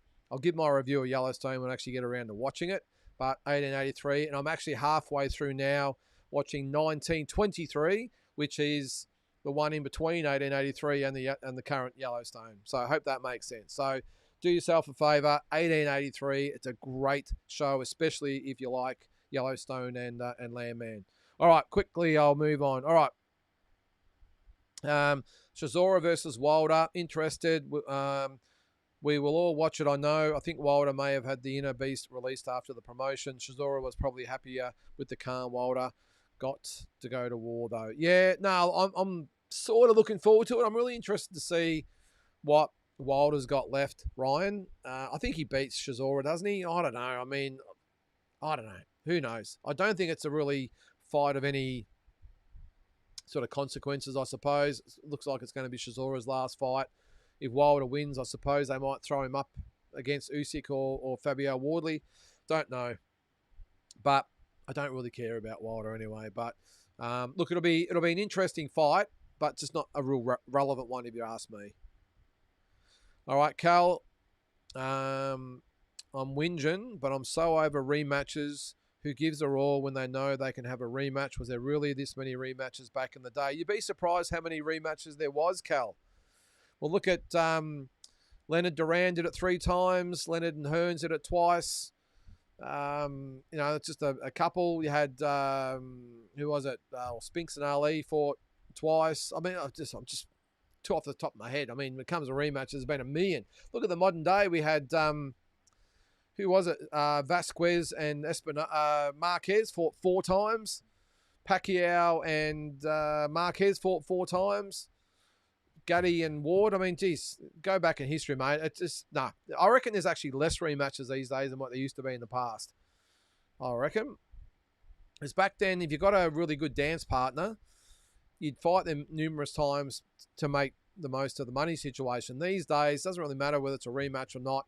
Sometimes a rematch actually devalues the matchup. So you move on, which is why someone like, say, Crawford retired and no one really pursued it with the Canelo fight, because it probably would only made half amount as much money as the first one. So, but yeah, I reckon there was more back in the day than what there are now, mate. Just an assumption from my end, or an observation. Andy, yeah, still wish Liam Paro was the main event regardless. So I'm with you, Andy, but yeah, it doesn't look like it's going to happen, mate. Asbot, just wondering, does Jeff Fennick do more harm than good if he's driving Tim's unwillingness to engage with Glenn? If it's true, maybe he's just getting divisive in his old age. Yeah, maybe, Asbot. I've just got a feeling maybe, look, I don't know. Jeff's obviously has spoken to Jeff and said, mate, this is bullshit. You got a case. You got to dig your heels in. maybe Tim's got another person in his ear saying, well, just don't respond. I would be staggered and surprised if someone was telling Tim that it's in his best interest not to deal with Glenn, because it was only going to end one way, and that's in the court. So I'm surprised that maybe even the new management team the first thing they would have said when they took over is, all right, we need to sort this stuff out with Glenn, because at some stage this is probably going to come to a head. We need to sit down. What's been going on? What's been said? And Tim would probably say, well, he's been contacting me, but I don't know what to do. Surely they might have said, we need to sort this out. And one of the first things they did as a management team is sit down and get Glenn out of the picture, because it's going to be hanging over Tim's head for probably the next year or two, really now, isn't it, when you think about it? So why not just get it out the road? Obviously, they think they're in the right, which is probably the reason. But I would think Jeff would be saying, "Nah, don't bloody give him anything. We'll win. I know boxing, and you're not going to lose this. Just go for it."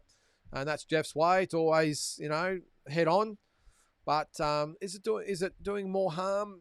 I think the only harm it does, Asbot, is the fact that it's going to draw out for a long time, and Tim's going to have to fight through all this. It's going to be in the back of his mind. This will be playing on him as well. That's why I think I would have thought that the new management team would have done anything they could to get this done and settled, but obviously they haven't, and here we go. Just going to drink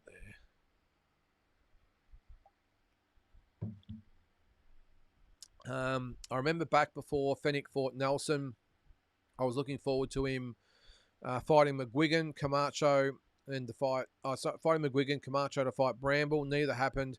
To be called the best, I think you have to fight the best. Yeah, no, you do, William. Yeah, well, the McGuigan fight was always going to, look to happen. But what you got to remember is when Jeff won the featherweight title, McGuigan was well and truly gone. He'd been beaten by Stevie Cruz in 1986 and hadn't really come back from that. Actually, I don't think... Actually, I'll have a quick look and see when he did actually come back, Barry McGuigan. And it's funny because that was all the talk at the time, but from memory, this is here in Australia, but from memory internationally, it was always Azuma Nelson versus Barry McGuigan was the fight, not Fennick and Barry McGuigan. The Clone Cyclone. So after he lost to Stevie Cruz, okay, he did come back. He had 2 years off after losing to Stevie Cruz. He had 3 wins and then lost to Jim McDonnell in 1989. So it was never really on the cards because Jeff didn't move up until 1988. And at that time, when he did move up to featherweight, Barry McGuigan had just come back and had a couple of comeback wins, but wasn't really in line for world title fights.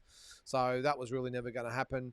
And Camacho and Bramble, it was all going to happen, wasn't it? Bramble had beaten Ray Mancini. Camacho had beaten Jose Luis Ramirez and Cornelius Boza Edwards, and it was all going to happen. And then Bramble got knocked out by Edwin Rosario, didn't he? So one of the best fights not to happen, I think, Camacho and Bramble. Oh, sorry. So hang on. You wanted... Yeah, sorry. You remember back... Yeah, you thought it was going to be Nelson to fight McGuigan. Yes, that was it. Yep, exactly. Ado, in honesty, what did Tim expect was going to happen after breaking a contract? Surprised they didn't settle it all when it actually happened. That's what I was just saying, Ado. Yeah, thanks for that. Yeah, you agree? Yep. As I said, what did he expect to happen and his team? And they had the chance, I would assume, to at least sit down. Now, maybe if they had sat down, they couldn't resolve it. Okay, then you go to court. There's not much you can do about that. But geez, not to actually sit down with them and try and sort it out doesn't make sense to me, Ado.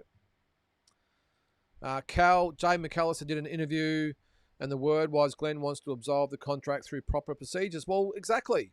This is the thing, and I can only go by my experiences with Glenn. He would want just this resolved. The last thing... he would want is for this to go where it's going. I got no doubt when this happened, as I said before, Glenn just would have wanted to let Tim go because he did say, look, if someone doesn't want to be with me, then I'll just let him go. But he's still got to be compensated. I would have thought he would have been under the hope that they would sit down and Tim would write him a check and they'd shake hands, and while Glenn would be pissed, at least they could both move on. Now it's come to this. That's all he does want to do, absolve it through proper procedures. But on the other hand, Obviously, Tim thinks he's got a case by saying that the contract is unjust, and I'm going to reveal all in open court. So still with Tim and Glenn. Hope we can put this in the background while it's still being played out and concentrate on the boxing. Yes, 100% there, mate. Yeah, Shazora Wilder as a pay-per-view is taking the piss. Let's not get it twisted. I'm with you there, mate. Well, it could have been worse. At one stage, it was going to be Shazora and Dillian White was going to be a pay-per-view.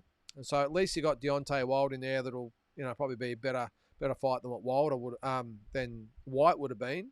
But yeah, a pay-per-view, mate. Yeah, it should just be free on DAZN if you ask me. But that's there's no way I'm paying for that. I can tell you. Richard, Nikita wouldn't ever break a contract. He'd be happy with 2-minute noodles. Yeah, I'm with you there, Richard. Look, and each to their own. I'm not saying one's right over the other, but you get the impression that I said in Walking Boxing the other day that Nikita would be like, no, I've made the decision to go with these people, whether it be Glenn or Igor or the rest of the team, and no matter what happens, happens. All right? Now, if I don't get to where I want to get to, I'm happy with the decision I've made. That's the impression you get from Nikita. He would be like, yeah, okay, he's not going to lose the fight and go, oh, that's it. I'm going to blame the team. I'm going to change it. He'd be like, no, well, it is what it is. That would be Nikita. Now, again, different people to him and Nikita and Tim, different people, and not to say neither is right over the other one, but Nikita, I got no doubt, would just roll with it and just say, oh, well, it is what it is. Okay? But I would think he said he's made the decision and he's going to stick with it, and what will be, will be. Alvarez Carbone, still in shock with the news of Glenn suing Tim with the Zoo family history and how tight they seem to be. Looks bad for Timmy, especially when Nikita is staying put. Hope they can sort it out. Yeah. Is he actually suing him? I'm not sure. Well, I suppose he is, isn't it? That wasn't the wording that was used. It was, but I suppose that's exactly what it is, isn't it? He's suing Tim for damages. So, yeah, again, mate, not good. Ado, I'm excited to see what pans out with the Paro fight card. I'm guessing it's going to be stacked. Just hope no late withdrawals. Well, mate, you can be guaranteed there'll be something happens. Yeah, I'll look, end of the day, if it's Liam and Crocker and Tim versus whoever, I mean, that's about as stacked as you need anyway, isn't it? So, and I'm sure they'll put all the usual suspects on the undercard. It'd be good to see, the Ahmed Redders of the world on the card. Cohen Mazzudias, always entertaining. So, and who's the other one? Callum Peters. Put them all on there, showcase them all, and and I'm sure they'll do a good undercard for sure. Bill, entitled Tim, when winning loved everyone, since losses entitled Tim says every trainer in Australia is shit. Yes, well, number one issue in Oz boxing is left-wing media. Our trainers and fighters do the best, in my opinion. Hey, Bill, nothing wrong with that, mate. Just going back over your comment there. Yeah, no, you're right. When Tim was winning, yeah, it was all hunky-dory, wasn't it? And when he lost, all Australian trainers don't know what they're doing. What's that? Number one issue in Oz boxing is left-wing media. Yeah, well, I'm not so sure about the boxing media. I don't know, Bill. The general media, though, I can 100% agree with you. They're all left-wing. And trainers and fighters do their best. Yeah, no, you're right there, Bill. They do.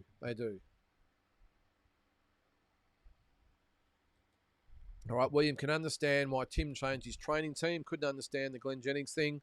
He seemed to be doing what Tim wanted. I'm with you there, William. And I think actually I said that a couple of times. I understand why Tim changed his training team. I was pretty vocal about that as well. I think he could have done better, which he has. But Glenn, I must admit, really surprised me. It really did. But he's got his own reasons. So, hey, again, I'll say it again. Till we know the facts, then we just have to all sit on the fence. But it was surprising to me, William. But obviously he has his reasons and that'll all come out. Ryan, Turkey released his next show. Was it Mexico versus the rest? Sorry, I don't get much time to read this. No, it's Mexico versus the world. They've sort of built it as, Ryan. So obviously Canelo will be the main event.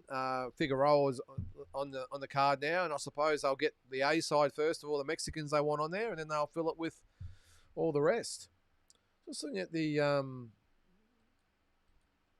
it's too hard to go through. I was just going to say, what Mexican fighters do you think they'll have on there? Well, obviously they've got two on there. So I wonder if Virgil Ortiz or someone gets on there as well. We'll see. Despite who is in the right or wrong, I find it extremely immature or a brat mentality from Tim just to ignore Glenn. Trying hard not to judge, but surely a sit down between the two would surely help. I agree, Drew. I agree, mate. I agree.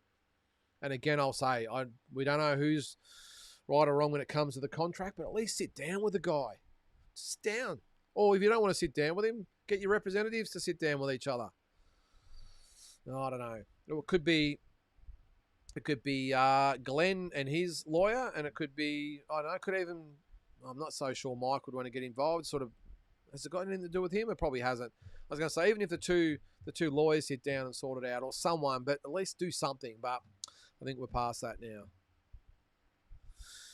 William, I think Sam Goodman would have beaten Nick Ball if he had a knockout punch. Yeah, that's a big problem with Sam. He's got really, really good style, good technique. He's a good fighter, Sam, but I just worry about that lack of power because he just can't keep people off him and he can't do any damage to his opponents. The good guys I'm talking about.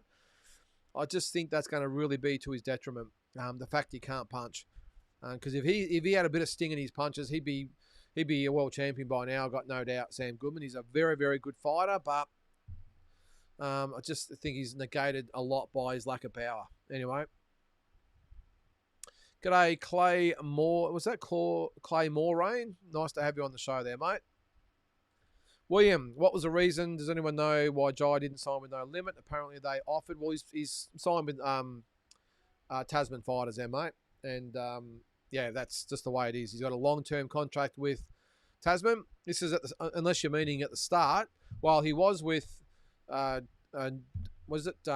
Events and Tasman Fighters in conjunction.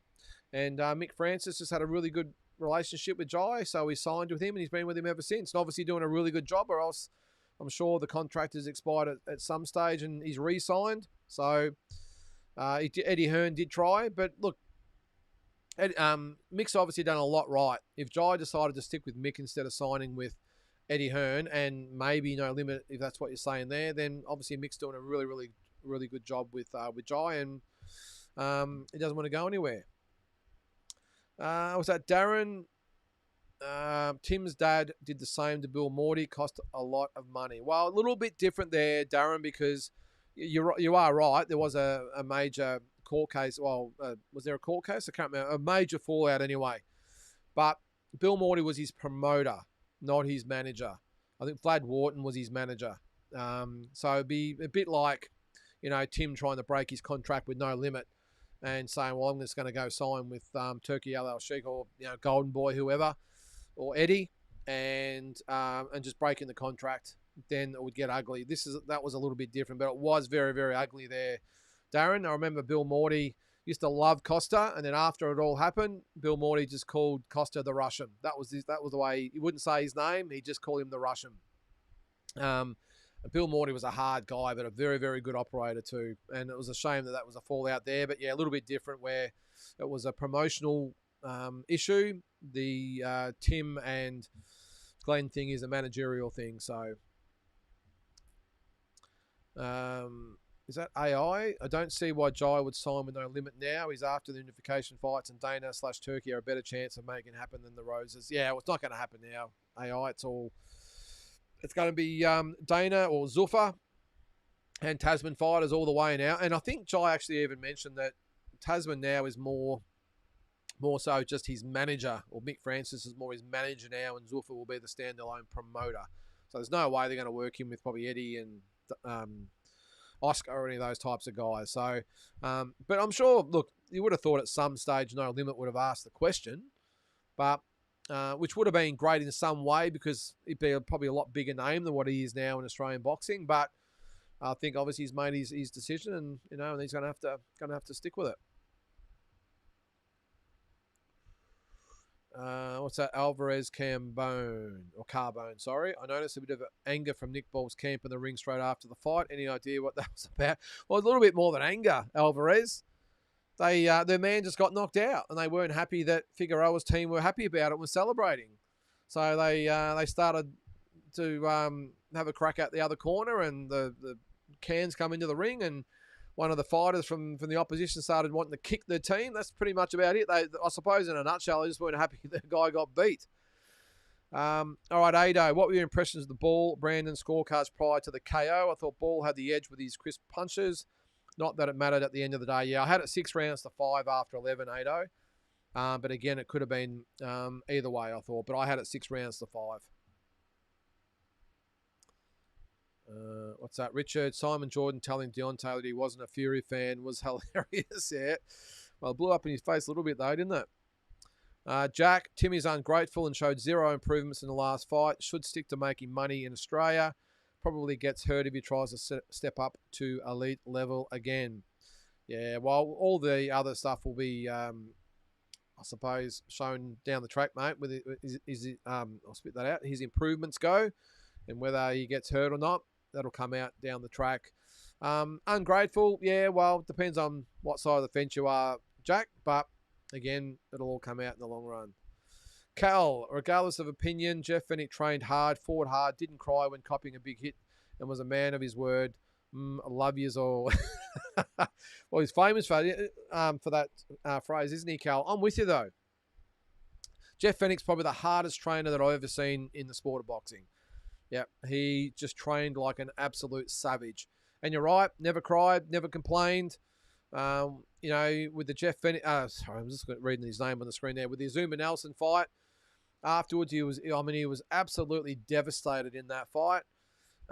He had tears in his eyes, but you know what? He took it like a man, and just got on with it. Obviously, told Don King what he thought of him as well. When he got beaten by Calvin Grove, the same. Look, all his losses, he never complained. I don't think Jeff Fenech. And as I said, he's the hardest trainer I've ever seen. And yeah, in my opinion, still the best fighter we've ever had. And looks like Tony agrees there. Do you rate Justice Honey to make the top tier of heavyweights this year? I'm excited to see his progress from 11-1. Thanks for the comment there, Glenn. I'm not sure it'll be this year. I think by the end of 2027, I reckon Justice Honey will be ranked in the top sort of 5 or 6 heavyweights in the world. Well, maybe not 5. It's top 7 or 8. To go back a couple of notches there. But yeah, I think by the end of next year, he'll be in the top 7 or 8 heavyweights on the planet and back in the mix of fighting all those top guys. Yep, I do, 100%. What do you got there, Vincent? Are you having a go at my man, Pete? Hang on. Goose Bedell did a recent interview and said he felt sorry for Jai not getting any big fights. He said it was mystifying and shameful and was making an inference No Limit would have been better for him. Well, I'm not sure. I did actually see, I think I've seen all his recent interviews, Vincent. Did he say he felt sorry for Jai? Or maybe in the past, I don't know. I don't think they could have done any more with him. I don't think his management could have done any more than what they did for him, keeping him active, got him the world title fights. Look, it wasn't their fault really that Ramirez hasn't really wanted to come to the party, or Benavides, or Badu Jack didn't want to fight either. I don't reckon it was really their fault. He felt sorry for John not getting any big fights? Well, regardless anyway, Vincent, looks like he's going to get those big fights now. Because I did see also today that the WBC have ticked off that if Jai fights Michelanian, that they're all good with the unification fight, even though it's going to be the Zuffa belt as well, or Zuffa belt, whatever the hell it is. Yeah, I don't know. I can't remember seeing that comment there, Vincent. But yeah, I don't think the management have done. I mean, I felt sorry for Jai not getting Benavides or Ramirez or Badu Jack, but I certainly don't blame his promoter or his management or anything like that. I just think the opposition didn't want to fight him. But now they've done what's best for Jai, and that's get him hooked up with Zuffa, who are going to open all sorts of doors for him. So, all right. Happy for Figueroa over the weekend. He's a hard-working fighter, and although he will never be an all-time great or golden elite, he gives everyone a robust test. Yeah, he's a good fighter, just a good, honest fighter, Drew. He really is. He really is just one of those fighters you really wish the best for, because he looks like a really nice guy, always turns up, is an honest fighter, and always gives his all, and he deserved what he got on the weekend.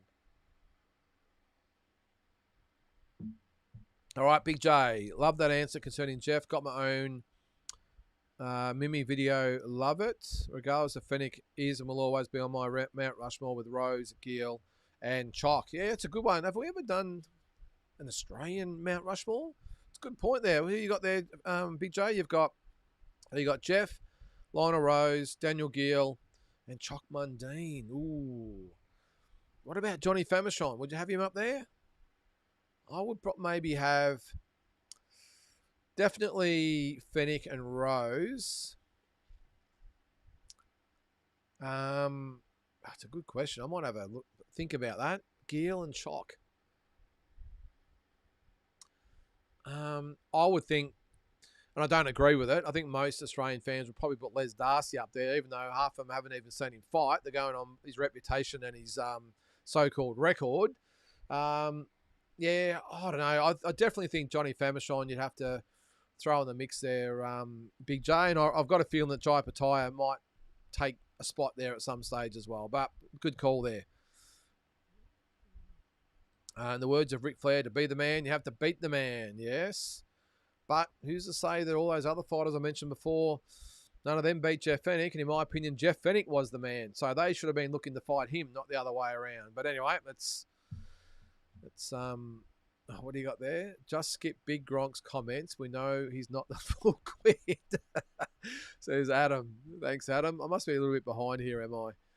All right, Vincent. It's funny how Bedell neglected mentioning how unfair the mates rates deal that No Limit have with Fox Sports and all Australian media has dramatically affected our best Australian fighter.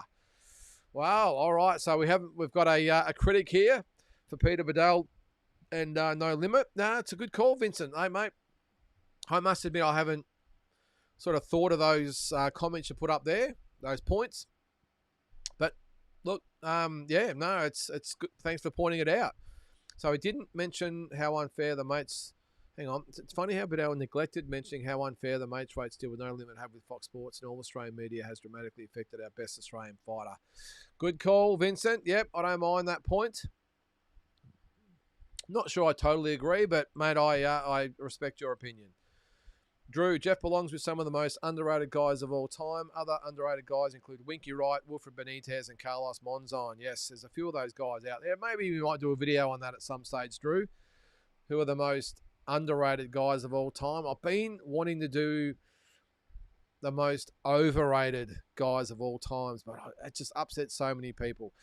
The video I'm going to do is going to be, it's going to be about some of them more, what would you call it, debated, discussed, controversial, whatever. I'm talking about guys like Rocky Marciano, Mike Tyson, Joe Louis. Where do they rank? Alexander Usyk's another one. Where do they rank in boxing history?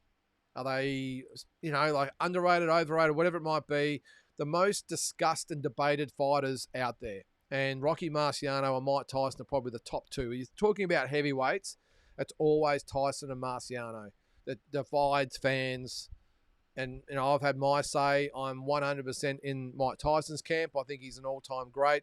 Not in Rocky Marciano's camp. But I also know there's people the exact opposite that love Rocky and reckon he's the greatest of all time. And Mike Tyson's an overrated chump, in the words of Big J. So maybe I'll do a video on that, the most divisive fighters of all time. I don't mind that. See, Chavez is another one. So Mayweather's another one. So we might do that. Big J, don't steal my idea, by the way. I've just said that on here. I'm going to do one on the most divisive fighters of all time. All right, we'll move on. William, Jeff Fennick's our best ever. Packed the clubs out, 100%, mate. Jeez, I must be behind here, am I? Tony, love Jeff Fennick. He made all of us Aussies so damn proud to be an Australian. Also, a little known fact, he handed out a well-earned attitude adjustment to Sonny, Michael, Angelo out of the ring. Is that right? I didn't know that there, Tony. But I'm with you though, mate. I used to love, as just a kid and a young adult, I suppose. I was probably in my mid to late teens, I suppose, when he was sort of at his peak. That he used to get up there, he'd have the Aussie flag right there. And even to the point where he might have the Aussie flag draped over him. When the Aussie anthem was played, everyone went silent. The team had the hand up to the heart. I used to love that about Jeff Fennick. And I was made me so proud to be an Aussie. And that's probably why these days I'm a bit set in my ways, where I hate when sports people or entertainers, whatever, run, whether it's Australia or America or England or whoever it is, run their own countries down. I bloody hate it. But Jeff Fennick, mate, he made the whole country unite. And And there wasn't really, as far as I know, a lot of haters for Jeff Fenech. I'm sure they would have been out there, but it just seemed like the whole country just absolutely adored Jeff Fenech. And I still do to this day, Tony. So many great memories, as I'm sure you do as well. Yeah, Glenn, yep. Fenech is clearly the number one fighter of all time. Not even close. I'm with you, mate. 100%. Richard, yes, after all that, won't let Jeff Fenech near a microphone to commentate fights. Disgrace. Yep. Yeah, exactly. I know Jeff can be a little bit controversial, can maybe shoot from the hip a little bit sometimes, but I'll tell you what, he tells you exactly the way it is. And as Big J'd say, he hits you right between the eyes. That's what I love about Jeff Fenech. On the microphone, he's the same as what he was in the ring. Just uncompromising, just black and white, no bullshitting, no rooting around, just there it is. Cop that, like it or not. And that's what I loved about Jeff Fenech. And I would love to have him back, and I would love to have Barry Michael back. I can't believe they've got two great guys in Jeff Fenech and Barry Michael. Throw Danny Green in there, throw Jeff Horn in there, all fantastic behind the microphone while they couldn't rotate them around or get them all involved on these big shows.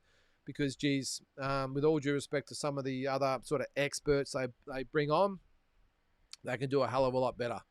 So, what's that, Tony? Jeff was Aussie boxing when I was growing up. Everyone loved him. They certainly did, mate. I won't let you guys see that with Jack there. Won't comment on that one. Yep, Bill, Fenech will always be my hero. Tim doesn't deserve to be pay-per-view at the moment. One more loss and he'll be lucky if Zuffa pick him up. Yeah, well, maybe he doesn't deserve it, Mark, but at the end of the day, mate, they'll probably do bloody 20 or 30,000 buys with having him on the card. So, you know, it makes sense they're going to use him while they can, doesn't it? Who we got there? Kookaburra Kit Kat. G'day to you too, mate. Kookaburra Kit Kat. I like it. All right, Drew. I shouldn't be angry, but the zoo butt sniffing from the media still rubs me the wrong way. His dad's surname has given him everything. Happy to support Tim, but the fans are fanfare is without true merit. Yeah, I've got to agree to some point there, Drew. I must admit, I sometimes just cringe at the well, what do you call it? The butt sniffing. Eminem. Nothing like a Tim Zoo No Limit show nowadays here in Australia. Yeah, I'm with you, Eminem.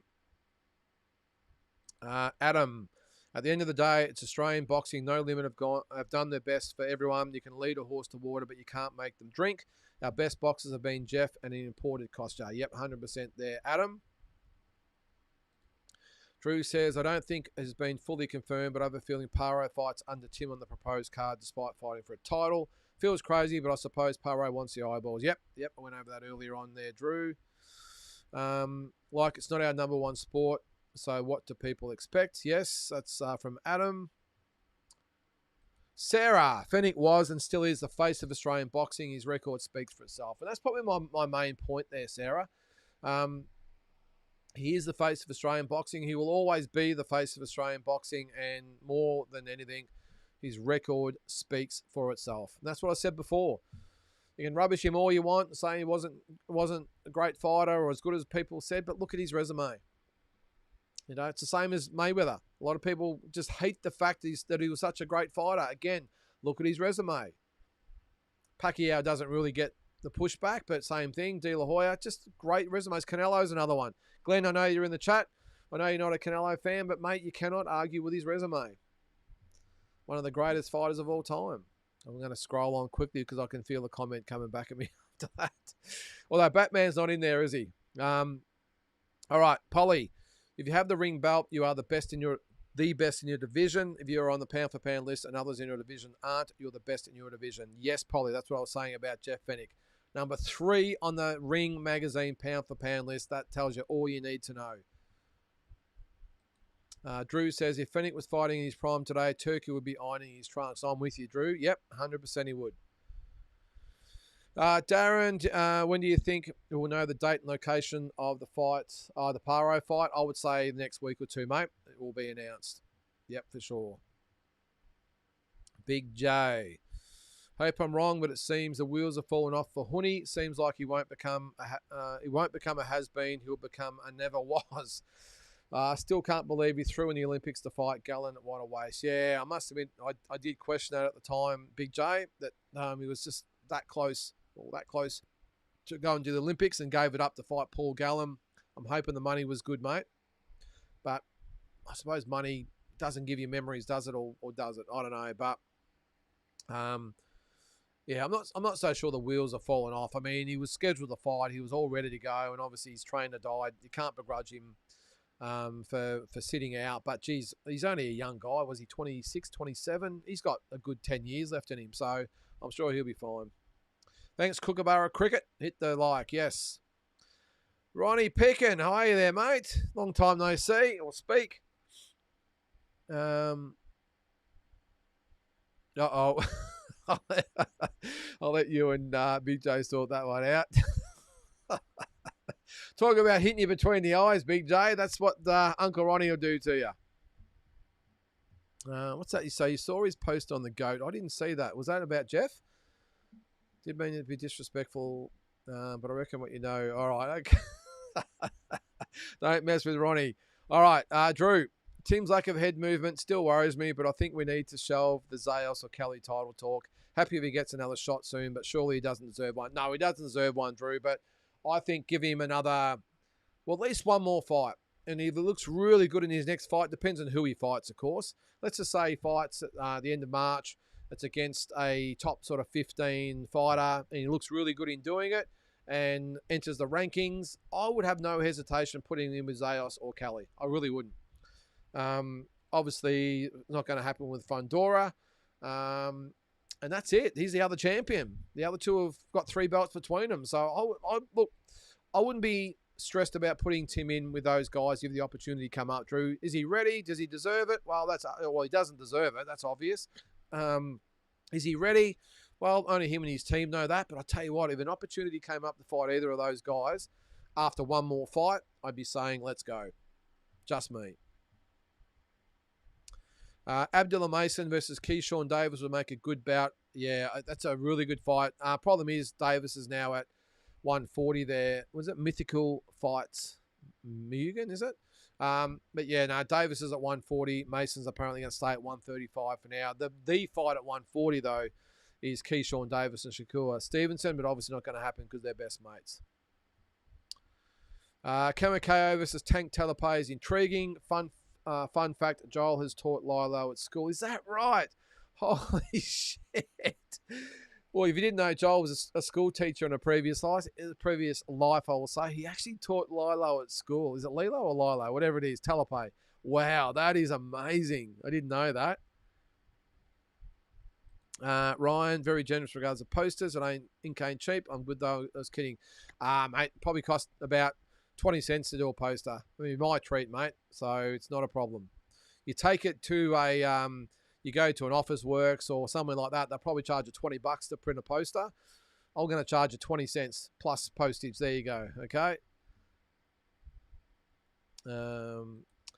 William, watched the Zuffa fights the other day. Was impressed with Kato Kane, an exciting fighter. I missed that one. Sorry, William. I can't comment, mate. I didn't actually go back and watch the entire card. Just the last couple of fights. Glenn, on another note, Canelo is saying if Bud won't rematch him, he wants Bivol.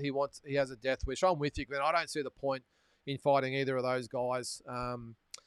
Even more so Bivol, mate, because Bivol towed him up more than what Bud did, and he's a lot bigger, still in his prime. I think Bivol, I just think that ends one way, and that's another one-sided loss for Canelo. So, and even with Bud, you know, a smaller guy, older, all the rest of it, but still Canelo, won 4 rounds maybe against Bud. So, yeah, I think if Bud stays retired and if he does go for Bivol, I just don't see any way he wins that fight. I think Bivol just beats him 10 times out of 10. Here we go. I'm waiting for the comment on this to come up. Zarafa Nikita. It's been a while, been a week or two. Yax says, rerunning Zarafa and Nikita on an undercard would make sense. Don't think Zarafa's eyelid cut has had enough time to heal. Not going to happen, Yax. They will not put that fight on, especially as an undercard fight, mate. No way. Apparently, they made a lot of money out of the Zarafa and Nikita. There's no way they're going to put it on an undercard, mate. It's going to be a standalone, but it ain't going to happen. Captain Hook is Roy Jones Jr. There you go. Jeez, I must be behind here. I'm going to go into overtime here. Drew, playing devil's advocate without too much judgment, is it possible that Tim's privileged upbringing and smooth transition into a media darling has given him a lack of life perspective with his drama? Maybe it's a bit of everything there, Drew. I've got a feeling though it's more so people in his ear, I would say, Drew, telling him that he's been ripped off and to go after Glenn. That's what I think. Ray Lee, I agree. 1883 and 1923 were great series, and most likely will enjoy Yellowstone too. Great show. Yeah, I'm sort of happy, Ray Lee, that I didn't watch Yellowstone first because I know nothing about Yellowstone. I've seen little clips of it, but I don't know the storyline. I know nothing except about it's the Dutton family. But I'm really glad that I've started right at the beginning. And 1883 was awesome, and 1923 after one season. I've loved that as well. Not as good as 1883, but I'm hoping the next season is better. All right. Rayleigh also says, yes, makes sense if Glenn has been trying to sit down with Tim and contracts get sorted regardless of timing. Yep, I'm with you there. What did you think of the TV show The Contender and the Aussie version? That's from Shadow Boxer. I don't remember much about it, Shadow Boxer. I remember, Sam Solomon was on the American one, wasn't he? I do remember the Aussie one. That's right. It was the one to see who fought Mundine. And is it the Hood from? Is it Garth Hood from the? No, Garth Wood from the Hood or whatever the hell it was. And he won the Contender and then knocked Anthony Mundine out. I loved it, Shadow Boxer. I don't remember much about the American one. I don't think I saw much of it, to be honest. But I loved the Aussie version. I thought that was fantastic. It's been a long time since I watched it. What's it been, 15 years or something since it was on? But I thought it was great. And was it Garth the Hood Wood or whatever it was? Got the upset knockout of Mundine and then got schooled in the rematch. And I think Daniel Gill beat him easy as well. Yeah, they need another version of that, Shadow Boxer, another season of it. Rayleigh, what do you got there? Love the show and enjoy the feedback and different perspectives / views. I've learned a lot around boxing. Thanks, Rayleigh. No worries. And that's what's good about the show. It's just people, boxing fans, talking amongst themselves. Yaks, whoa, Tim's team was a circus act in Fundora 1. He took 2 more losses. I think Tim was too loyal. Yeah, I don't know, Yaks. Yeah, as I said, mate, look, the in-ring team, yes, they had a lot to answer for in the first Fundora fight. I don't know, the management team. The only fault I would probably give the Tim Tszyu team in the first Fundora fight is maybe letting, if it was the case, let Tim say, no, I want to fight. They probably should have said, hey, we've been preparing for this guy. Now we've got a guy who's completely opposite. Let's just either wait for another opponent or select another opponent on the card. They could have had someone like a Bowerchuk or one of those types of guys to fight instead. Maybe they just should have said Fundora's all wrong for us. But as far as the Fundora rematch and the Murtazalia fight, everyone was patting the management team on the back for doing such a great job and getting him a world title shot so quick. People, I remember it. People saying, oh, how good's the management team of Tim Tszyu? He's coming off a loss to Fundora, and they've managed to get him another world title fight against this bloke. Who was he? This Russian guy? Oh, Tim will smash him. I remember it. Then after the fact, it was, how could they possibly put him in with Murtazalia? And then it was when he got the Fundora rematch after just having the Joey Spencer fight. Oh, how good's the management team? He's had one comeback fight and he's got the Fundora match, and he'll smash Fundora because he was killing him in the first 2 rounds in the first fight. So of course he's going to kill him in the rematch. And then when Fundora, pretty much schooled Tim in the rematch, oh, what a terrible decision to take that fight. So my opinion, Nax, it's just my opinion, is that yes, they might have had something to answer for the first Fundora fight, but the other 2, nah, I would have done exactly the same thing, and I'm sure most managers out there would have. Drew, the Mexico versus the world fight card feels more like an effort to squeeze the last remaining drops of interest out of the dried out Canelo lemon. That's exactly the way I see it, Drew. And I don't think there's much juice to squeeze, Drew, I think, going forward. I think they'll probably get him a winnable fight in the next one. I've got no idea whether it'll be a world title fight or whoever. And when you look at the champions, well, it won't be Iglesias for the IBF belt, you wouldn't have thought. Maybe Resendez for the WBA belt, but just a no-name. Could be Mbili, although I think he's all wrong for Canelo at this stage of his career. And Shiraz is fighting Alan Bejic for the WBO belt. So I suppose you could put it down to maybe Resendez and Mbili. So Glenn says Canelo just needs to retire. Yep. Drew says he's got nothing left to prove. Rayleigh says Tim has taken responsibility for losses, saying Fundora was a better fighter and what he needs to improve on in indirect ways in interviews. Yeah, okay. I'll take that on board, Rayleigh. Yep. Okay. Glenn, agree.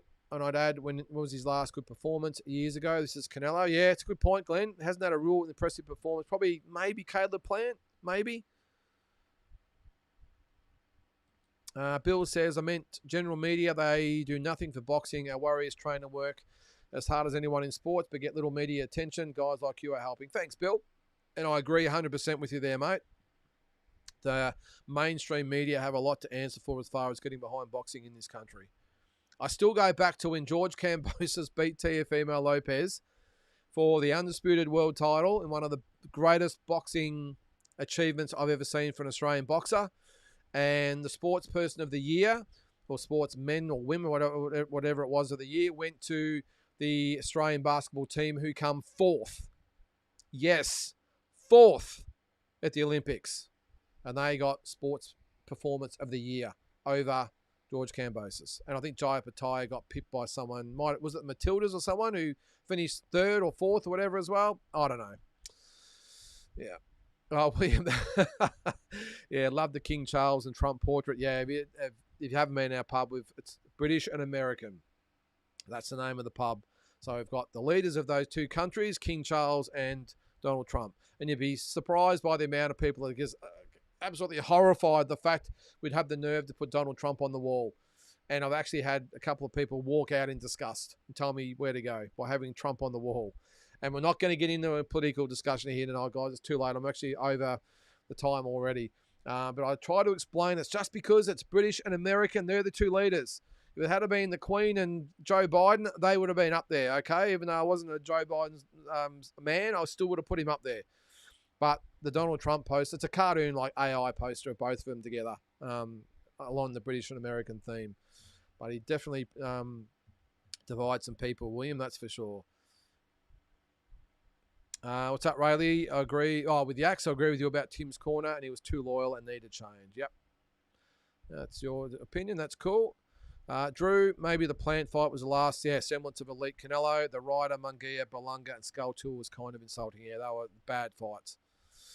Here we go. Batman's in the house. True, I was obviously wanting Ball to win, but fair play. Brandon Figueroa proved me wrong, although I knew it was a dangerous fight. Yep. Was, mate. William, I read the Les Darcy book. He would be on my Mount Rushmore. But William, can you go by a book?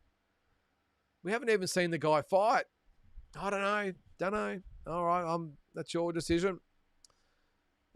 Big J, I'll have a video coming out concerning my Mount Rushmore. I'll explain my reasoning for each in the video.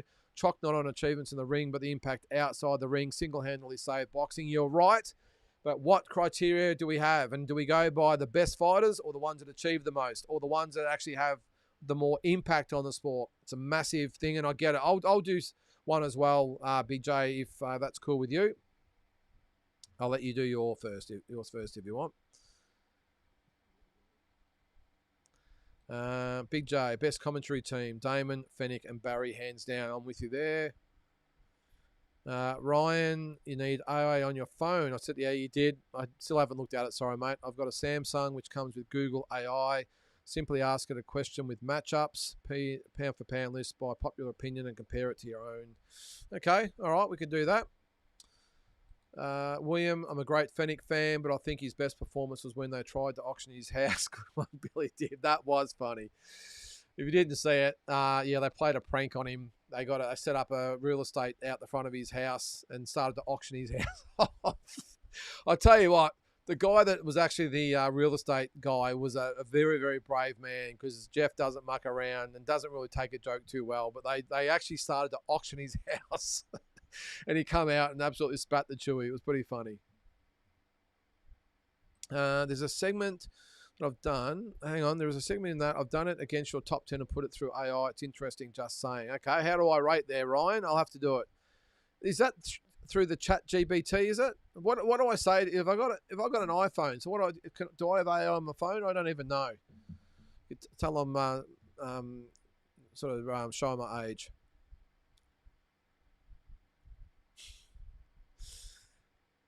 I'll let you guys talk about that. Eminem, what's the poster over your left shoulder Tuesday? That is, hang on, that is Ali Norton. And it's signed, you can see, hang on, right there. It's signed, says, to Lynden, God bless Ken Norton. That's signed by the great man. I saw him in Vegas.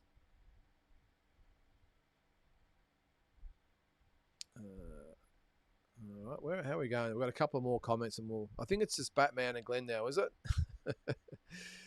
They finally agree. Okay, geez, there you go. I'll let you guys talk about the Canelo situation. What have we got there? Thanks, Adam. Awesome show. Thank you very much, mate. And cheers, Lynden. Great show. Canelo sucks. All good. All right, guys. Well, we got through everything in the end. Really appreciate everyone watching. Make sure you put your comments down below. Send me anything you want me to cover on walking, boxing, or whatever it might be, and I'll be happy to discuss it on my morning walks with little Neil. And you can watch that every single day. The video is normally up by about sort of 11:30 or something like that. So check that out. And as always, check out all the other stuff that we do on social media as well. Follow us on Instagram, all that sort of stuff. Until next week, guys, have an awesome week, and we'll catch you next week on Talking Boxing.